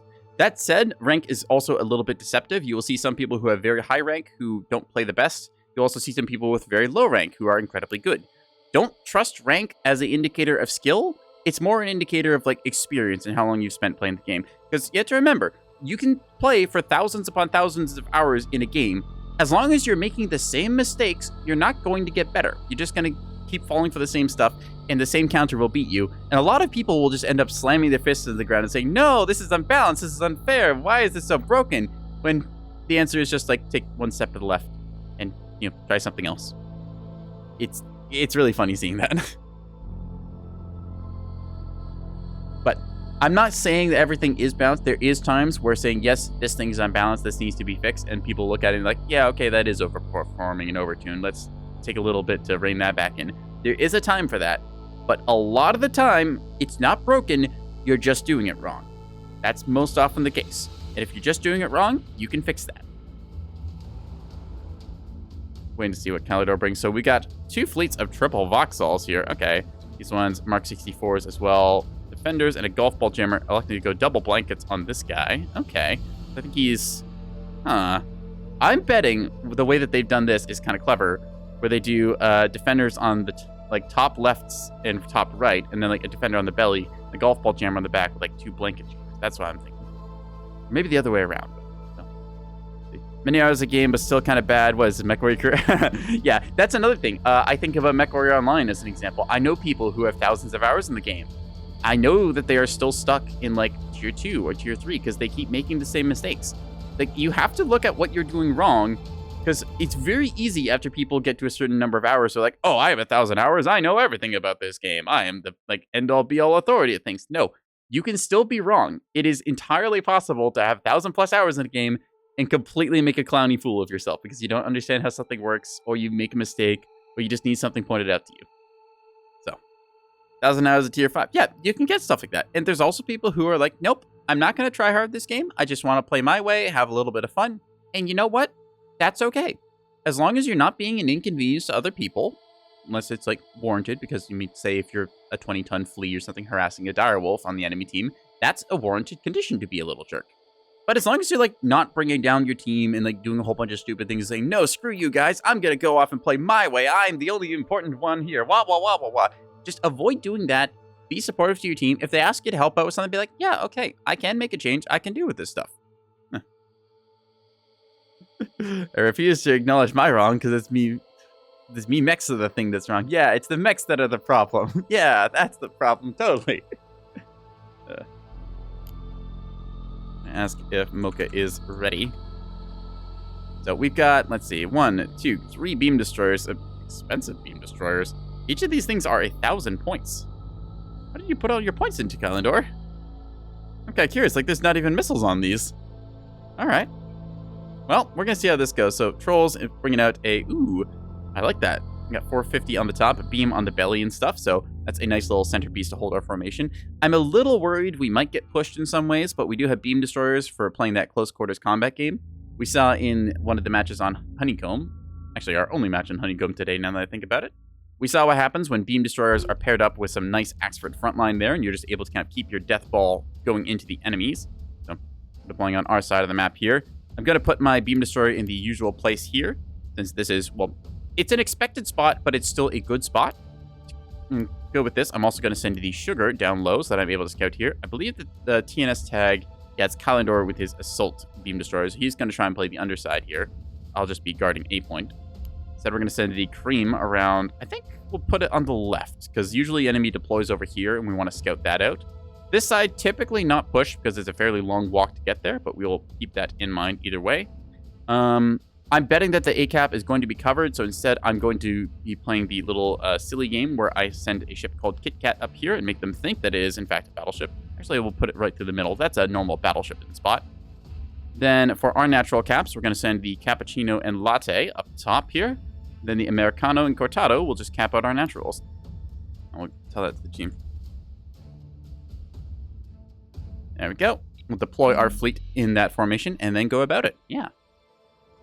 So I have the opportunity of trying to charge the A point, but I'm playing against players who know what they're doing, I think. So I'm not expecting to get that. Pillars, normally, like, you're not going to see the A point get capped unless something has seriously happened, like a big missile strike or somebody being horribly out of position. So I have to play around that. Just accordingly go into here, like so. Then I'll have you fire a beam onto the A point down below, like this. There we are, and I'll set your coordinate to hold. That way you're in position. Yes, Commander. Americano and Cortado can be moving onto the point. Yes, Commander. Move you guys. We'll just go through our list here. Set you to flank speed, and then have you go as well. And we'll just tidy up our formations a bit so you guys can be... we'll stack them something like so. There we are. Cortado, you can join up there. Now, we're seeing the sugar getting detected down low, which is less than stellar. They've already got something over there, so we'll just dive you down. And then as for the barista, you're just going to be moving yourself into position like we discussed.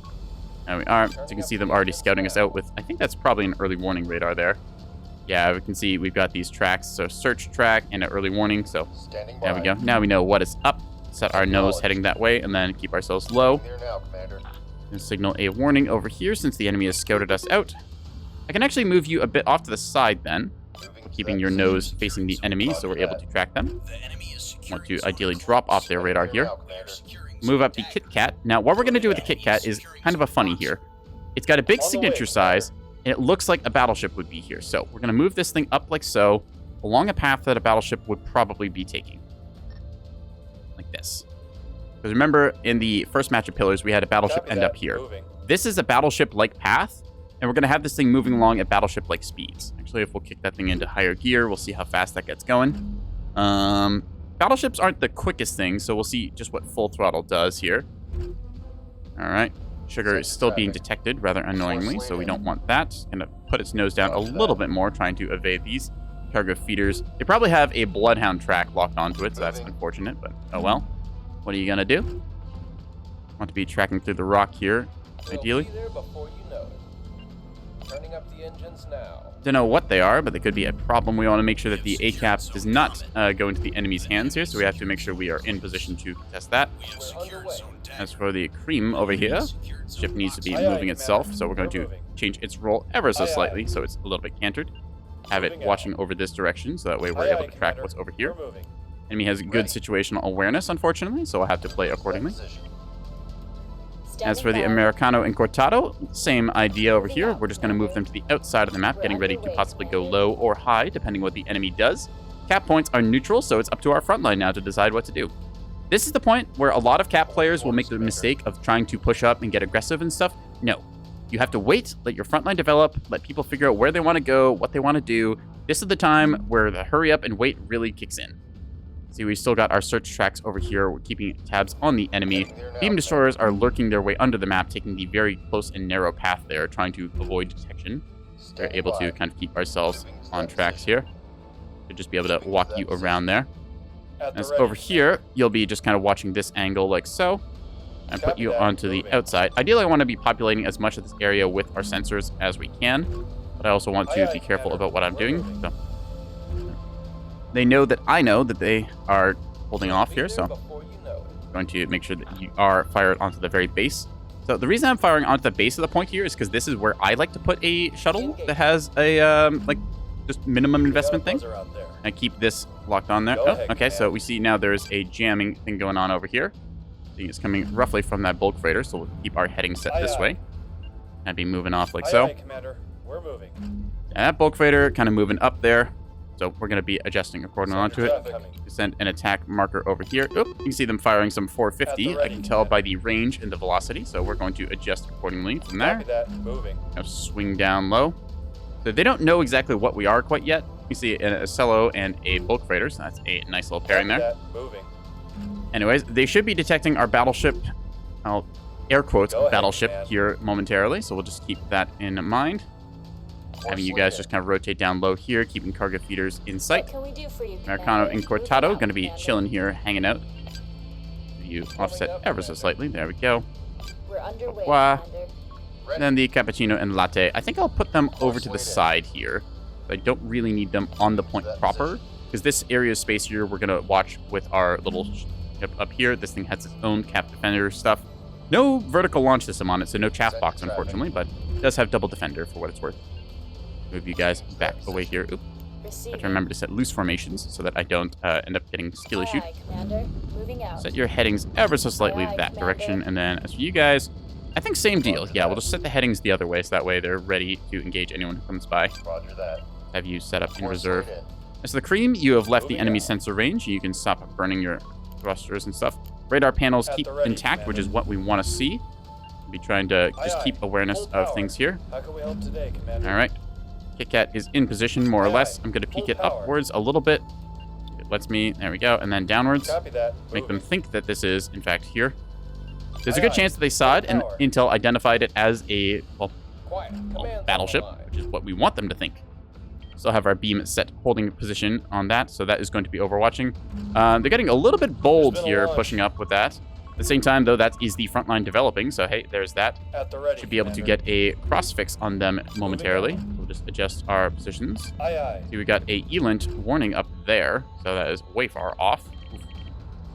Ready. We're just pushing around the outsides here. It's important that we are providing like a offset lock, because that way our team is able to take advantage of it. See, these guys getting kind of chewed up here. A whole bunch of plasma and stuff coming off of those cargo feeders. Ooh, these voxels have gotten a little too close. Gotta tell them to pull back. I think I spelled... Nope, I missed a C in their name. Whatever. Yeah, this is the downside of kind of the crossfire that you can get going across the battle space. That's why we did not go for the A point here. Go ahead, Command. That I'm going to try and see if I can't make them think twice about some stuff here as I quickly poke out and then poke back. Moving out. Doesn't really matter what position or heading we maintain here. We need to make them think that we are threatening. Ready. I'm also hoping that they don't know my fleets well enough that they recognize that I am, just jokingly Gotcha, 5 bringing by a 5. cat fleet here. Sugar down low here as well. Now, the downside is if they're smart, they'll look at this and say, oh, hey, you've got cap assets and you've also got a big ship named Kit Kat. That can't possibly be a battleship, right? No, there's that factor. Kind of annoying because I actually want the ship to be detected, but they are refusing to do so. Full power. We'll see jamming kind of bouncing around on that track over there. See, we've got our Axfords over here firing on whatever they can, which is to say not really much right now. Ready. All right. I'm just going to keep keeping these guys on our track here, moving a little bit closer as well.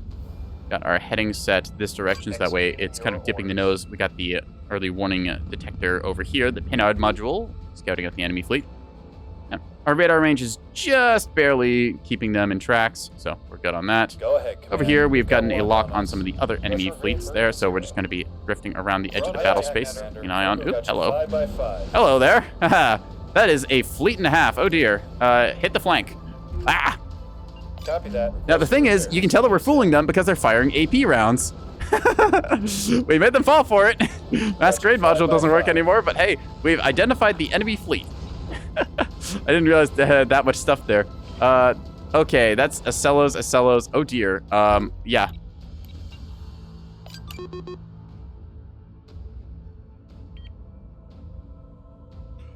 Right.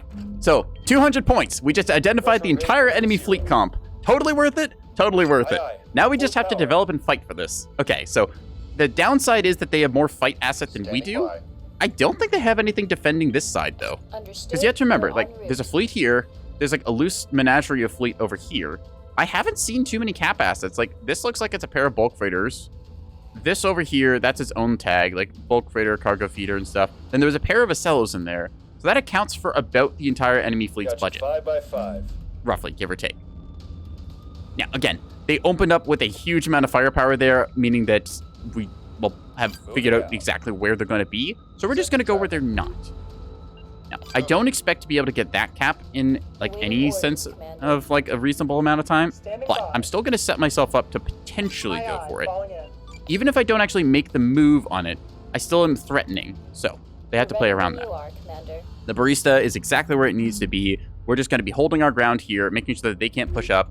The underside of the battle space is going to be developing here as Kalidor, thanks to the lovely scouting provided by the Sugar and some of our other offset assets, are able to detect these cargo feeders. So these cargo feeders are a problem, but as long as they can come from below and push onto them, we should be good. Standing by. Gonna have you move up here forwards again, constantly advancing, keeping them in track. There we are. Moving. Keeping them away as well. The cappuccino and latte, they are in position, ready to engage if the need arises. But Moving to that position. let's see who is down here. Kalidor is trying to get a lock onto them. Unfortunately, they are not in range, so that is a little bit rough. They're opening fire with a bad lock here. They should get a lock from one of these ships, I hope, soon. Yes, no, maybe so. Buddy, I need your radars on. Kalidor, lock on. He's firing on a not great track at this point, and it's also max range. So this is a bit of a downside because he's engaged a little bit outside his effective range, and he doesn't have good track qualities. You can see the beam walking all over the place there. He needs to hit him with a bullseye lock, which I would hope he has in these. Oh no, no ability to forget lock. No! Okay, so without the ability to lock, this is going to be rather poor unless we do something about it. So we're going to make a bit of a reckless move here and try and push up ourselves. I need to get within range because I have a lock. So that now this is like emergent strats. Turning up the engines now. So I've got a lock on here, and I'm going to fire on them. And we're going to see if we can't do this. We'll be there before I should be able to get this. One of them at least. Got to get within half kilometer here. We're underway. Or half kilometer closer. Which one of you is closest? Barista, lock on to you. Yes, that one. Locked. There we are. Again, now we don't need to be too close. We don't want to move ourselves super out of position because that fire could rain down on us. Instead, I'm going to dive down here like so. Still, we're able to get a lock here as needed. Check with these ships here. Oh, he's pulling back now, so that is my cue to do the same. So I don't want to be overextended. I'm not too worried about a point here. I just have to make sure that I'm not out of position. So I'm going to keep my nose on it as well. The sugar down here has been detected as he's moving Force closer laid in. towards me. I don't want to be there and get At got. the ready, Commander. All right. Big old fire coming down here as, unfortunately, we have lost one of the Vauxhalls due to all that firepower, so now we're stuck here waiting. This one's going to try and recover. Yeah.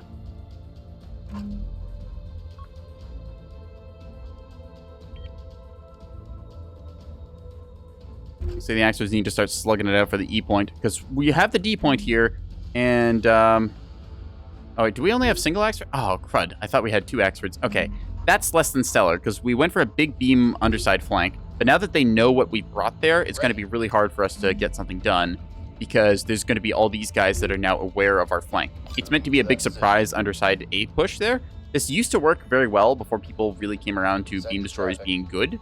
That coincided a lot with the beam destroyer PID fix, which meant that the turrets were a little less stupid than usual.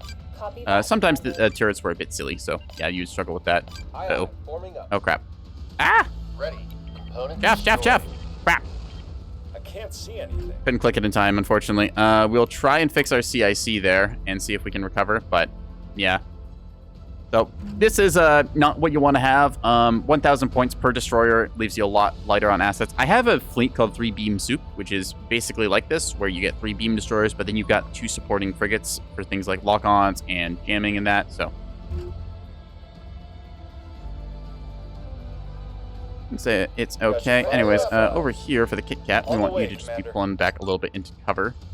Okay, that is an Acello and a bulk freighter. Ready. Signal prio on that one there. We'll try and engage that. All right, so it's our job now to try and get close enough that we can hit that thing. So we'll go for it. I don't want to be too close because we have a lot of firepower coming up there. I don't know if we have enough frontline to win this game. Because one of our CLs down here was pretty wounded. Yeah, this other one, it looks okay. So that's like half our frontline there taken out. We've got a singular Axford firing its broadside here. And then I don't really see what else. What else is in this fleet? They got like jamming. They got a single Axford. And then I guess they've got like, well, they had a sprinter. Okay, so that's less than ideal. They're going to make a big push for C point, and it's going to be my job to try and deflect that here. And I don't know if I have the tools to do that. Not the situation you want to find yourself in. Moving. All right, so we're going to set ourselves up either way for it. Positioning accordingly like so, and then have our headings set here. Expecting them to come in on the inside. I won't be able to missile that because there's an Acello watching, unfortunately. We'll check our ranges here. Yeah, they're just outside of our beam range. Still, we might be able to get a kilometer closer if we're very careful on this rock. Worried about those bulk freighters taking a look at us, though. Yeah, we're going to have to try for this here just to ward them off. Maybe.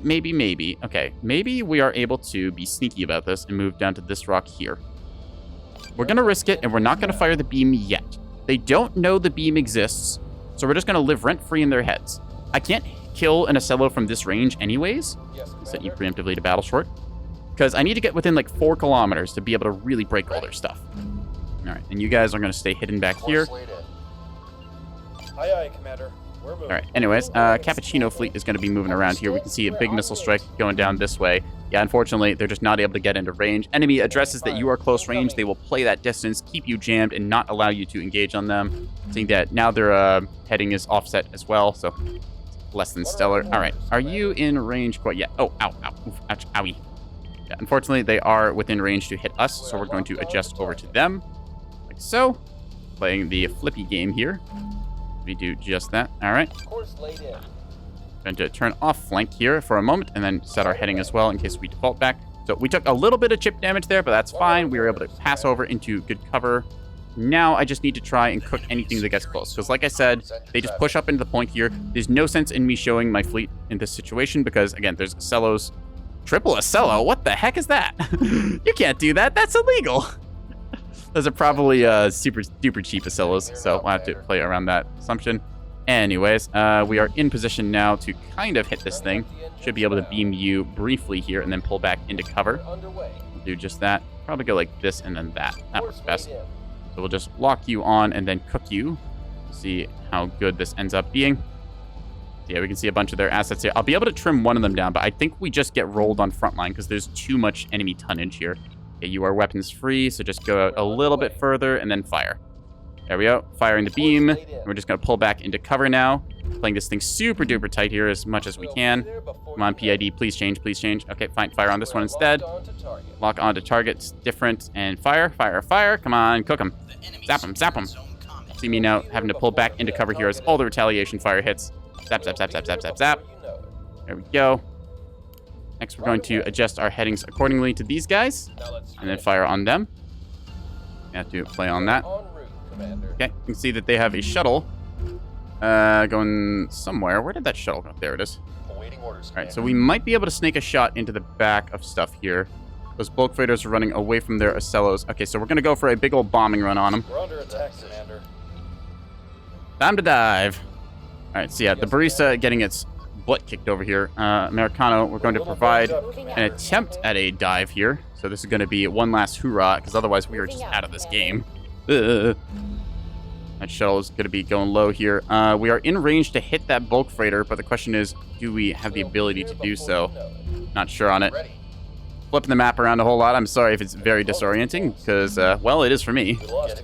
Anyways, keeping our nose heading accordingly. We should be able to kill off this thing, I think. We're taking fire. Hit that one anyways, and then just dump all of our torpedoes and stuff. There. Oh, hello, sir. You are a problem. Okay, it's... You're guarded by an Ocello. I can't do anything about that. As for you... Oop. Uh-oh. You've got a power issue. Where's... Never mind. No, the Kit Kat had a power issue. That's fine. The ship is fine, so you're able to fire here briefly. Just do that, like so.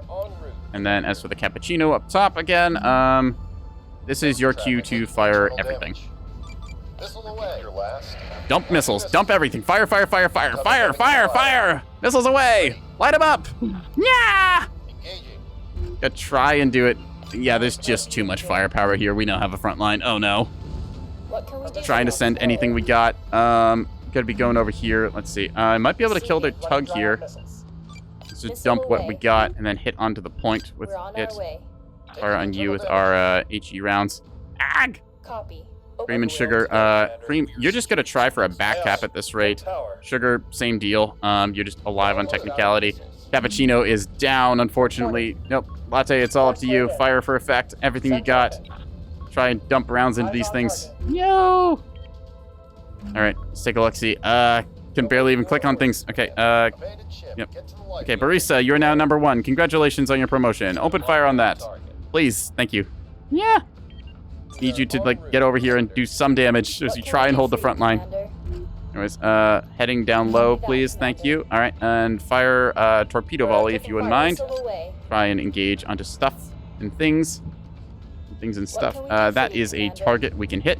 Receiving. Corpse out in the water. Come on, get him. Understood. We're en route. Trading super heavily here. Just move you back a little bit as well. Keep your beam fixed if possible. Unfortunately, a lot of the thrusters got burnt to flank damage there since we had to maneuver so much. Fire the beam on that guy there. We'll just have you hold position and then do so. I think you'll be good, right? Maybe, yes, no?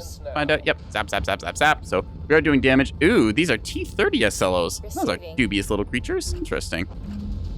Unfortunately, jamming coming into play here as we're having trouble. Yeah, that's less than stellar. Okay, ceasefire, ceasefire. See if we can't fire anything into that. Alright, yes, you. You need to get pooped, please. Thank you. Okay, so we got this cap. Beam Destroyer is nowhere in position to reinforce this, so we're just gonna have to skirt and run. Yeah, just like point heading this way and send it. We're down to only a couple of ships. The Latte is not long for this world. Yeah, just oops, all frontline OSP fleet.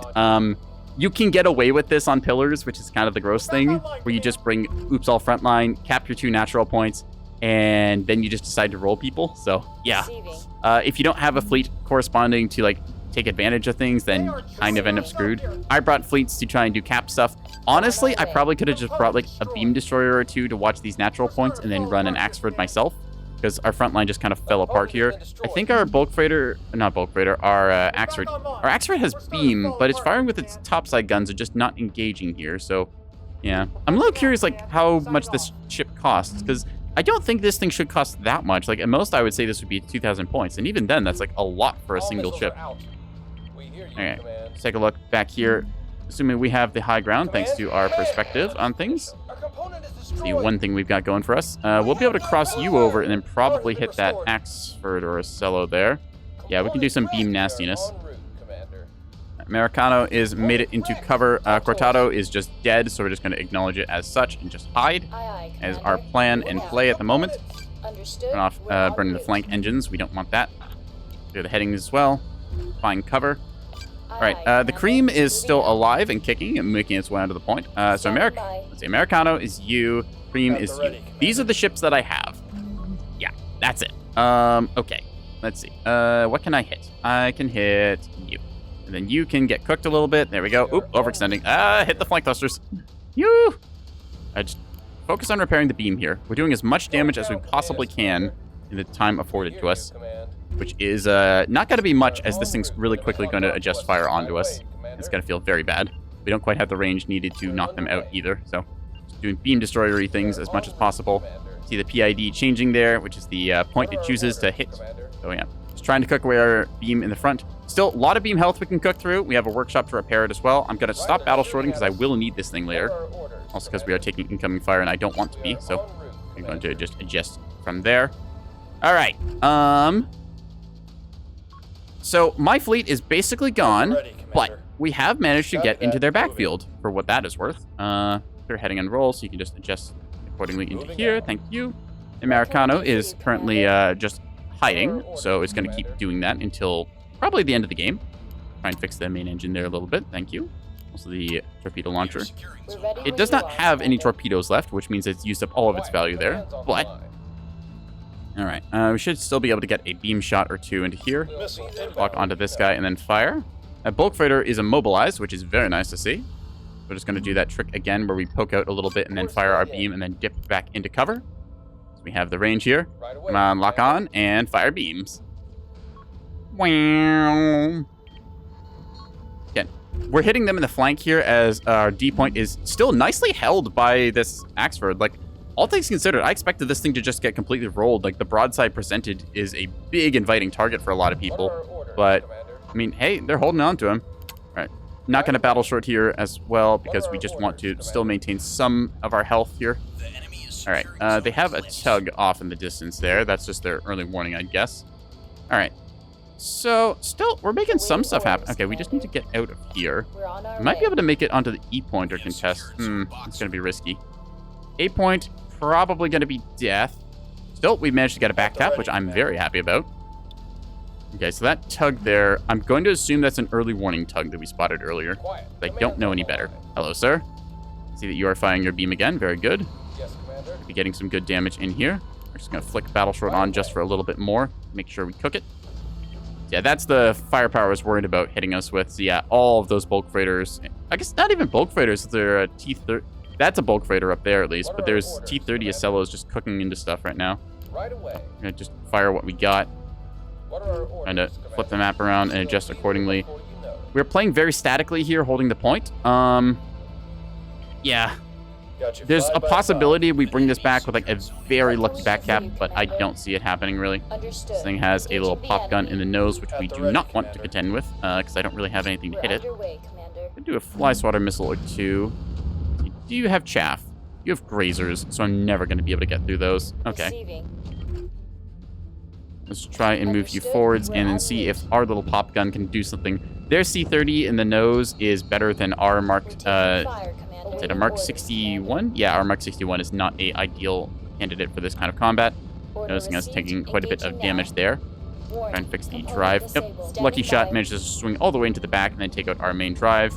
Or not our main drive, our main engine. Yeah, that's going to be that. Taking a look over here at our ships in range with stuff to beam. Not much. They have adjusted accordingly to us and no longer we are presented with targets. Yeah.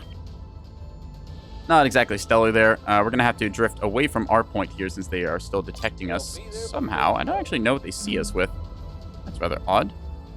Do a little burn through sweep, see if there's anything nearby. Nope, doesn't look like it. Bulk freighter is still there. Okay. D point is getting shoved though, so I might be able to actually adjust accordingly to that and beam that target. See if we can't. Yeah, D point is unfortunately gone. Surprisingly, though, it's still a 2-cap, so if we get the right circumstances, we might be able to weasel a win out of this. That's very much a might. I don't really see it happening. Beam destroyers, though, coming around the rocks here, might be heading upwards. Could see something get done with them. Beam destroyers are good, don't get me wrong, but I don't know if they're this good. Ooh, this could be close. All right, we're going to adjust our verticality a little bit here. See that bulk freighter over there is still alive. Check what our allies' plans are. Yeah, I don't like running a fleet of 3 beam destroyers as one. I feel like it's overkill because anything that one beam hits is probably already going to be dead, or you die, either way. So compare that to, say, just running a singular beam destroyer and then kind of dispersing your fleet. I think that that's a much better course of action. So we're going to try and get a little bit of damage in here. Oop, I'm overdrifting again. There I go. Didn't properly account for the momentum I would have. I'm going to, unfortunately, present a little bit more of a target here than I want to, because all these shots are now going to quickly start raining in. Dip back into cover, dip back into cover. Signal has been restored. Oh, okay, so that was a decoy. Interesting. We're going to fire on this one then. Yeah, we see some shots coming in here. We're going to try and focus our repairs on our beam turret. Have it adjust accordingly here. Americano over on the E point. Flip back over is unfortunately going down here. Yep, tugs and whatnot, cleaning it up. Nothing we can do about that. The cream is lurking on the B point because that's really all it can do right now. I could make maybe a reckless YOLO dive for A point. Let's try that. On the way, Commander. That's kind of a Hail Mary at this stage, just trying to get enough caps that we can actually make something happen in the game. We're moving. Fire on you as much as you can, please, and thank you. Try and fix our beam turret. Turn off flank thrusters because we really just can't afford to do that anymore. All these thrusters on minimal health. Yes, Commander. Ouch. Get us into position. Try and gain a little verticality. You saw as we drifted over there, there was a huge volley of fire coming from down below on the D point, so we have to watch out for that. You see them now coming in on this angle. Ooh, hello there, sir. Target lock confirmed. Okay, we're going to just adjust for that. Ceasing fire. Stand by lock. Come on, give me a track. Give me a track. Give me a track. There you are. Fire missiles. Should be able to hit this thing with size 1s. Beam time. Securing zone dagger. So I want to beam that guy instead. Meow. See if these spin bunkers are good or not. Gonna lock on this thing. Just briefly make sure that those size 1 missiles hit. You see them lovely helixing here. Yes, Commander. Come on, buddy. Get him. See all the fire going off there. Oop. We get 2 hits on target. It is good. Be locking onto you as well. Trying to adjust accordingly. Incoming. Owie. Taking hits in the nose there. Not what we want to be doing right now. That's a negative, Command. Gotta rotate and hit the beam. We're moving. There goes the Kit Kat, I believe. Yep, wop wop. By. Battle short is good. Keep that battle short off for the moment until we can not avoid it. Get us into position. They've got a lock I think this might have been a little bit lost in the fleet selector where we brought the wrong assets to face this much frontline firepower because OSP game plan of just, bulldoze into the front line was that. Aye, aye. Let's Full see power. if we can't get one last beam kill here. I keep flipping the map upside down here because it's just easier to see this rock side. So, Moving on your yeah. waypoint. You can see also just how fast bulk freighters can move. Commander. Come on, adjust accordingly, please. Get us Need into you position. to really point your nose over there. Like That's a now. negative, Command. Any second now. Come on, buddy. Get us into position. Just a little bit higher. The component's been A lost. little bit higher, and then fire the beam. Fire the beam, please. Fire the beam. Do you not have the... Oh, the bullseye's knocked out. Okay, that's why. Component's been Oh, lost. that's going to be the last of our combat stuff. Yeah, something we didn't see over there getting got. Repairs ASAP. Come on, fire the beam. Fire the beam. Fire the beam. Orders, Command. There we go, firing the beam. Let's go see how much damage we can rack up over the course. We get taken out. Yep. Enemy I lock think that will be detected. the game. Yep, beam turret is knocked out. We'll try and fix that, but I don't expect this to get fixed in this game. Get us Nope. into position. I think that might be it. Yeah. Let's see. Our tech has a singular CL down here that's still alive. That's not enough to win against all this. I'm gonna say we call it. All hands. I'm just gonna retire my fleet here now. As All crew. yeah, abandon we've got ship. like 2 light cruisers, but they got shredded so much on the approach. That's the problem with Pillars, is that it looks like it's a larger map than it actually is. Once you start moving into the middle here with these asteroids, it ties up very quickly. We saw the CLs move down here onto this rock. They tried to shoot up here, and then just the mass of like all the OSP's firepower converge onto them, and we lost like half that fleet, and then they proceeded to just face roll us. Normally, OSP is not able to get away with that because beam destroyers will be lurking and then trying to hide and, prevent pushes like that happen. But my defensive beam destroyer was the only one. Kalidor had three 1,000 point beam destroyers without lock, so that's a bit of an oopsie in the loadout screen.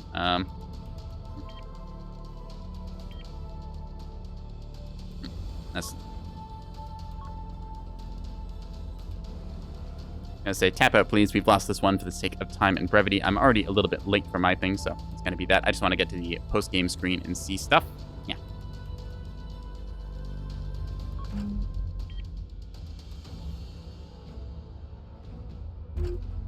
Hoping they will. I'm hoping they're not gonna do the thing where they like all try and withdraw their ships, because that's kind of annoying to do. Like, if you've lost a game, please just hit retire in that. It saves everyone some time. It makes it so you're able to go on to the next game. People's time is valuable. Don't waste it.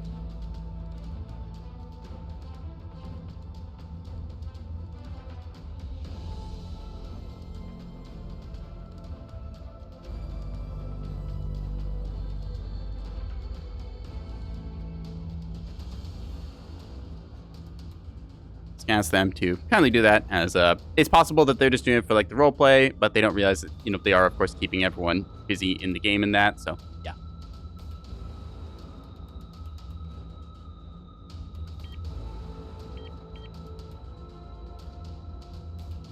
And just again, it's the teachings here. Just don't be like this, please. If you've lost the game, just say, okay, we lost the game, we retire. I want to see the post game screen.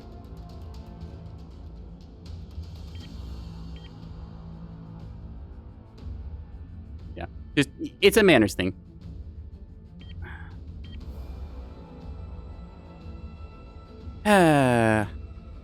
Chat, don't be like Hylador, please.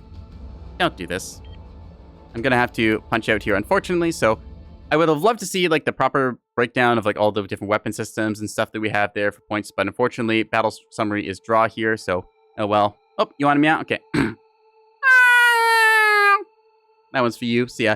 I would have loved to see the post-game screen, but unfortunately, some people don't want to be nice, and they hold the lobby hostage like that. So please, please, please don't do that in Neb. If you've lost the game, it's fine. Just hit concede. You don't need to practice withdraw tactics or anything. You just need to recognize, okay, this is a skirmish game. People's time is valuable. Don't waste it. That's all we ask. Thank you. Anyways, I've been NekoboyBlue. This has been my Nebulous stream. I'm going to go ahead and find us someone to raid, and then, yeah, probably going to get myself some food and go do my Silly Hats game with friends. So let's go ahead and take a look at who is live on Twitch right now. Look around. Let's see. Who is doing stuff? Hey, actually, we had some MechWarrior people in chat. A friend of mine, Sheba Starfire, is streaming MechWarrior Online right now, so we're going to go ahead and raid into her. And, yeah, bit of a sour note to leave off the match on, but anyways, I've been NekoboyBlue. Thanks for coming out for Nebulous. We'll be back on Friday playing with Doc Vivi on her stream, so you can catch me there for some Nebulous silliness and whatnot. Y'all have a great day. Tell Sheba Starfire I say hi, and yeah, until next time, probably will be streaming again this Saturday. Bye!